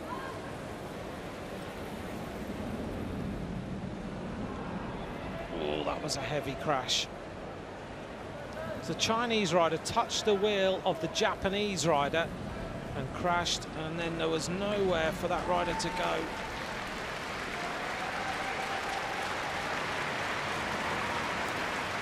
Mekias, the Cuban, was out. I'm not sure she will remount. And the Chinese rider is coming back into the action. That is Zhao Ling Lu. So the Chinese rider is back. The Cuban rider is out. That's Mekias.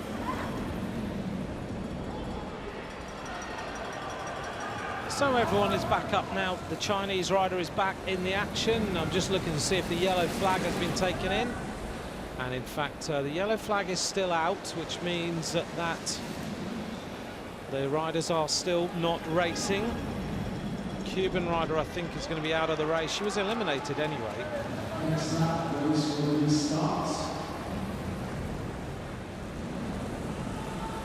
And the Hong Kong China rider is also out of the race already. Number 21, that was a pretty loud bang. I think that was the loudest gunfire I'd ever heard in here. I don't know about you watching at home, but I jumped.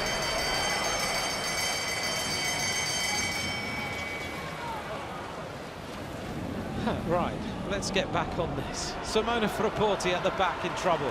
The Chinese rider, number 8, is in difficulty, Chao Ling Lu. It's very tight in there at the back of this race tonight.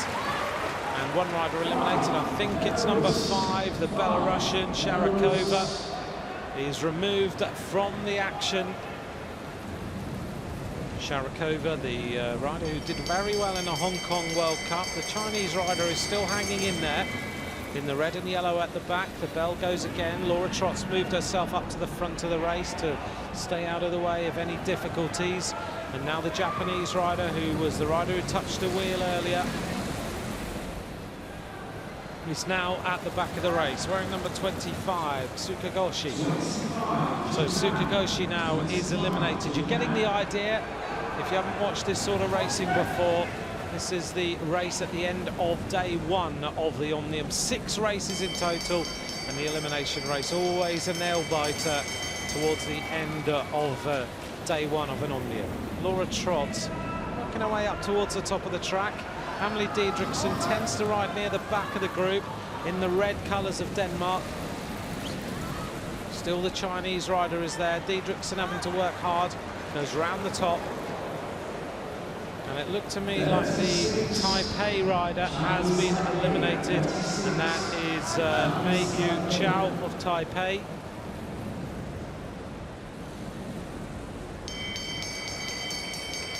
Taipei rider then eliminated from the string, and now it is the New Zealander Lauren Ellis who's in trouble.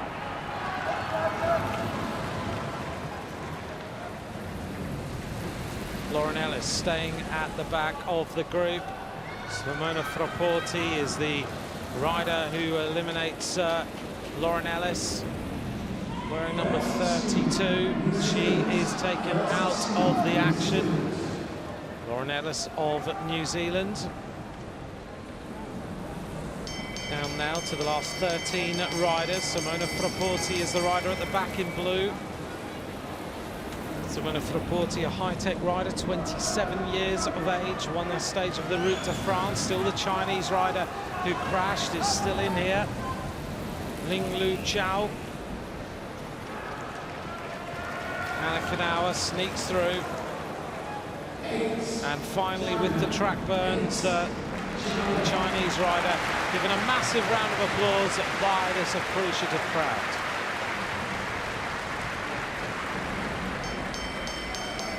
Twelve riders left. Laura Trott goes to the front. On her wheel is in turquoise is Violin Dora. The Venezuelan rider moving up on the outside is Angie Gonzalez. Annette Edmondson in trouble at the back for Australia, wearing number 2, the defending Omnium champion. And she eliminates one rider. I think it was Anna Kanawa, might not have been actually. Sarah Hammer could have been eliminated here. 13 Spain. The Spanish rider is eliminated, Lira Oliveira. That was very, very close. Sarah Hammer now realises she was at the back of the group and goes to the front to try and wind the pace up a little bit.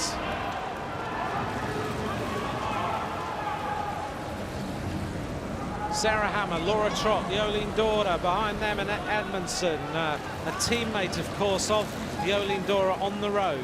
Venezuelan, number 39, Angie Gonzalez, is eliminated from the race. Moving up on the outside is Alison Beveridge of Canada. Trott finds herself in a little bit of a box at the back of the group, but somehow she finds her way out of it. Amelie Diedrichsen is there, Frapporti also. Laura Trott, somehow, I don't know how she does it, she manoeuvres her way out of some of the most tightest little boxes she finds herself in. And it's the Canadian Beveridge who is suddenly eliminated from the race. Alison Beveridge won a silver medal yesterday in the team pursuit. 9 riders left. Kirsten Wild on the front. A world champion in her own right on the track. Laura Trott goes to the front. Sarah Hammer's in trouble again. This washing machine, this constant rotation, means you go from front to back if you're not paying too much attention. Frapporti looks like she will be taken out of the race this time. Simona Frapporti, wearing number 23, is eliminated. The Italian, the 9th rider left in. Now 8 riders are left. Laura Trott in the colours of Great Britain. On her wheel is Laurie Burton. Amelie Diedrichsen in the red of Denmark. Sarah Hammer constantly having to accelerate. Anna Kanauer looking to stay in. The top of the track is Annette Edmondson. Trott down the bottom. And who was eliminated? Was it Jolien Dora? Number 4, Jolien Dora, caught by that acceleration. At the back, she's really angry. Shakes her head. She was the last rider across the line. She smashes the bike down, does a bunny hop. Kirsten wheeled on the front. Trott, Burton, Diedrichsen, Hammer, Annette Edmondson, Anna Kanauer. Kanauer has somehow stayed in here with some last-ditch accelerations. 7 riders are left. Kanauer is trying to eliminate Annette Edmondson. Oh, and I think Kanauer is out this time.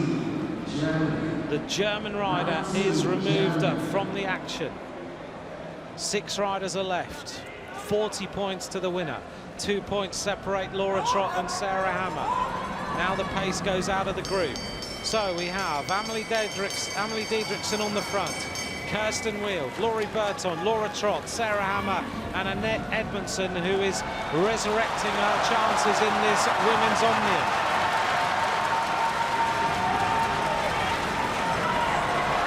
So much can change. Laura Trott is in a little bit of trouble. She overtakes Kirsten Wheeld. I think Wheeld is eliminated. Kirsten Wheeld is complaining. She doesn't think she was out, but she was. 5 riders are left. Kirsten Wheeld shakes her head. She doesn't want to come out of the race. Diedrichsen, Burton, Hammer, Trott, Edmondson. Sarah Hammer and Laura Trott going side to side. Annette Edmondson's in the box there. Burton is at the back of the group. Annette Edmondson's looking for any way through. Laurie Burton looking to try and eliminate Annette Edmondson. And I think Edmondson is out. The defending champion finally succumbs. 4 riders left.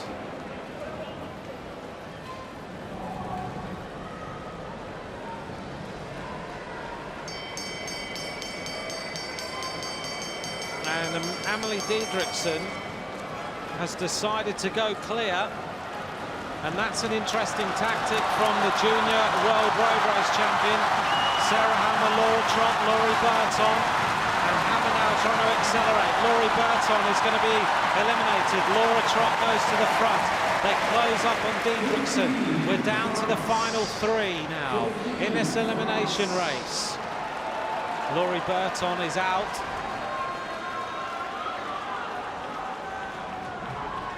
Burton at the front, I don't know why. She goes down to the Côte d'Azur. Diedrichsen is there, Hammer, Trott. Laura Trott and Hammer. There's a real battle between these 2 now. Diedrichsen's a good sprinter. She's going to try and eliminate Hammer. Trott's on the front. Hammer is going to go all the way around the outside. Diedrichsen isn't able to go with it. Trott makes it look quite simple. Down to the last 2, and this is all about who will lead this Omnium contest at the end of day 1. If Hammer wins, then they will be equal on points. Laura Trott on the front, Sarah Hammer of the United States.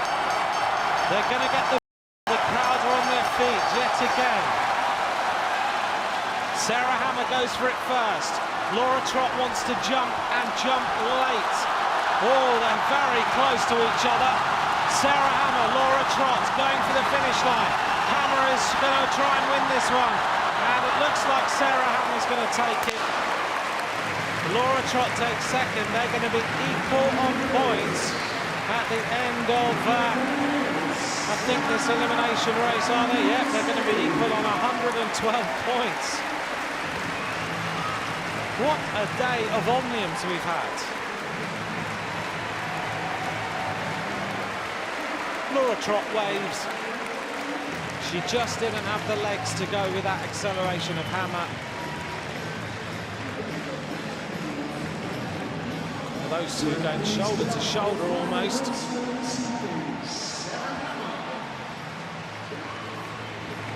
These two were neck and neck in the women's Omnium in the Olympic Games. Trott won in the final race, and now they're going to go into day two equal on points with 112 points.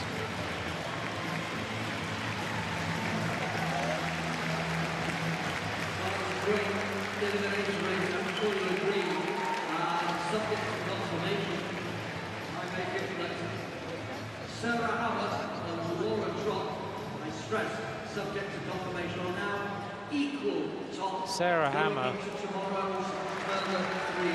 really is enjoying a great World Championships.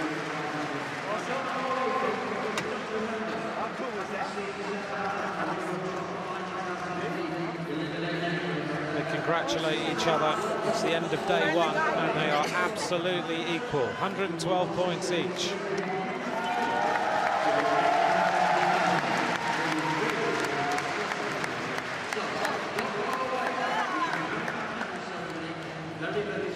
The result of the women's Omnium elimination race. Sarah Hammer wins, Laura Trott second for Great Britain. Denmark's Amelie Diedrichsen, another great performance for her in third place. Here's the run-through of the 20 riders.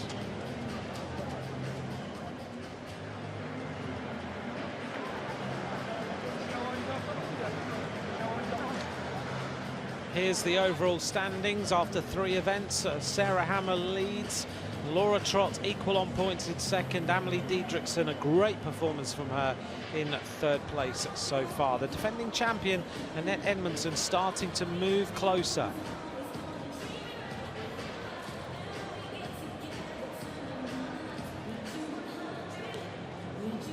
Here's the top 20. Suka Golshi holding up the leaderboard.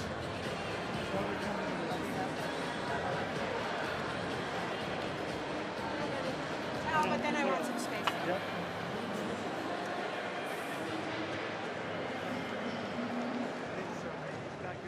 We're getting ready then for the men's sprint victory ceremony. That's coming up next. What a thrilling round of racing it was between Glaetzer and Great Britain's Jason Kenny. It doesn't get more thrilling than that, and here is the world champion from Great Britain, Jason Kenny. Jason, congratulations. Photo finish, decider. What an impressive win tonight. Yeah, it was epic. I'm absolutely shattered. Just, yeah, don't know what to say, really, over the moon. This gold medal, out of the 3 gold medals you've won at the World Championships, must have a special flavor. It's very sweet. Yeah, that was definitely the hardest world title I've ever won, and it's obviously special doing it at home. It was so loud in here. It was a really special atmosphere and really emotional. So.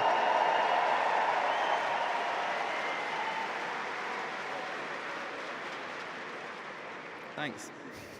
That roar, that noise, does that sound like 4 years ago, something very, very familiar for you? Yeah, it does, yeah. The British crowd's always the loudest, well, they are for me anyway, obviously, which is nice. But yeah, they're always like really passionate and really knowledgeable, so it was really special racing here tonight. It's just exactly like 4 years ago, and just what we need, I think, going into an Olympic year. Thank you very much. Congratulations. Thank you, Jason. Jason Kenny acknowledging the support of the British crowd to bring him that gold medal.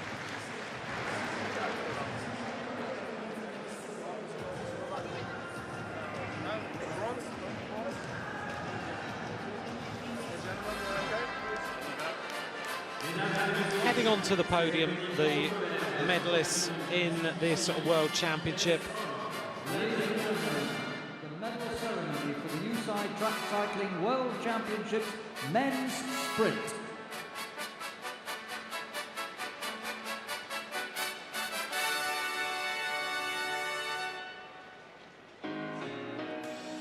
Les médailles et le maillot de champion du monde UCI sont remis par le président de l'UCI. The medals and UCI World Champions jersey will be presented by the President of the UCI, Brian Cookson, OBE. The ex-president of British Cycling and the current president of British Cycling alongside each other. La Fédération de Russie. Winner of the bronze medal, representing the Russian Federation, Denis Dimitriev. Denis Dimitriev takes the bronze medal, 4th year in a row on the podium.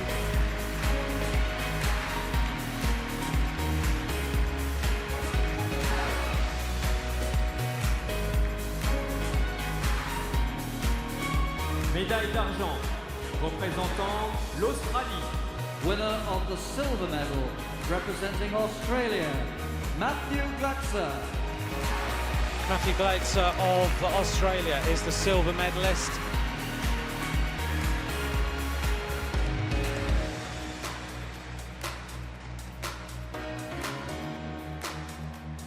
Champion du monde et vainqueur de la médaille d'or de la vitesse homme des championnats du monde piste UCI, représentant la Grande-Bretagne.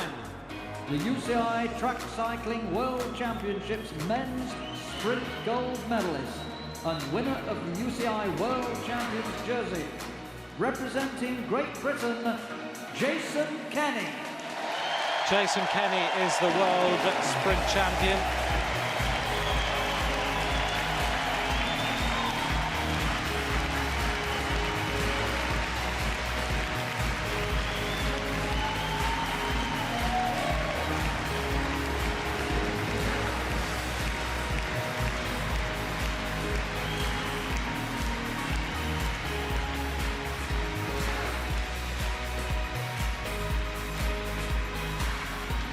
Les fleurs sont remises par le président de British Cycling. The rainbow bands on the shoulders of Jason Kenny. President of British Cycling, Bob Howden, OBE.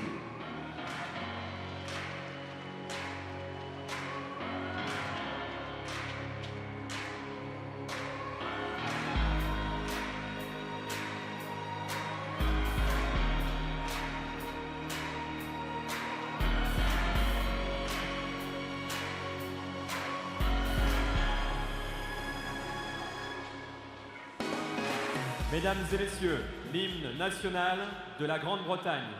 Ladies and gentlemen, the national anthem, of Great Britain.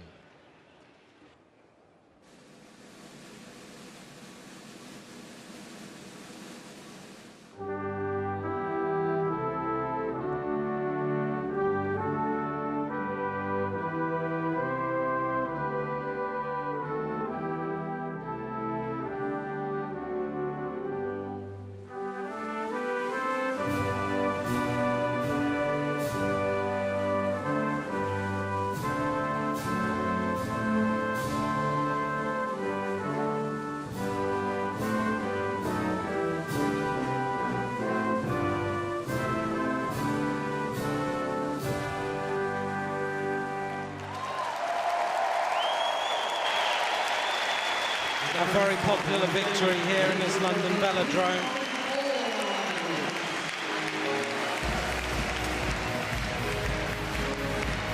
Matthew Glatzer, the first Australian man on the sprint podium since Perkins in 2010. I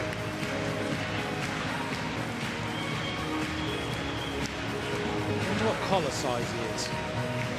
That shirt, if you had to put one on round that neck.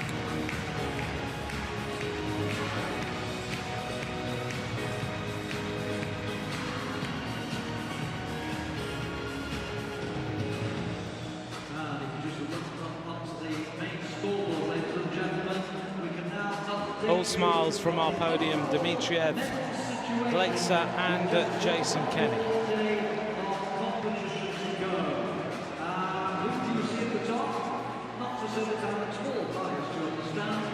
Great Britain with 3 golds, 1 silver and 3 bronzes, 1 full day of competition to go tomorrow.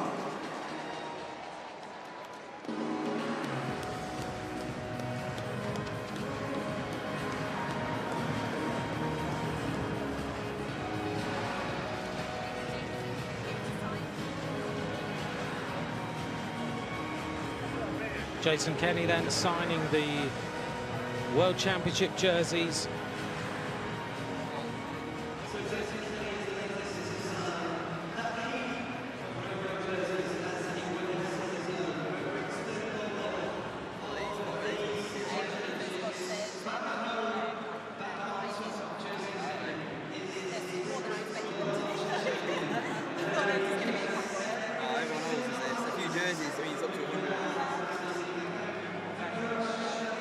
His coach, Justin Grace, must be very, very happy. And here are the medal standings. Great Britain lead with 7 medals in total. Germany in second, Australia now in third. 15 events of the 19 have been completed. For that guy, the Great Britain team, and hopefully for every one of you. We'll see you again soon.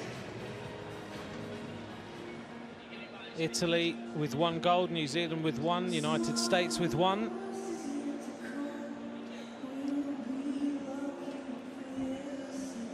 And the teams who have scored 1 bronze on this page.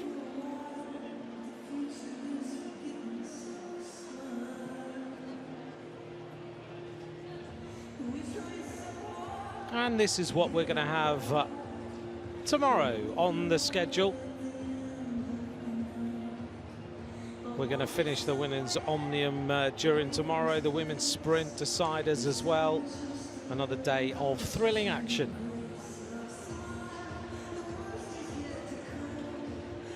We're going to see the men's Kieran, and the men's Madison is going to be a thrilling race, I'm sure, tomorrow to finish everything off.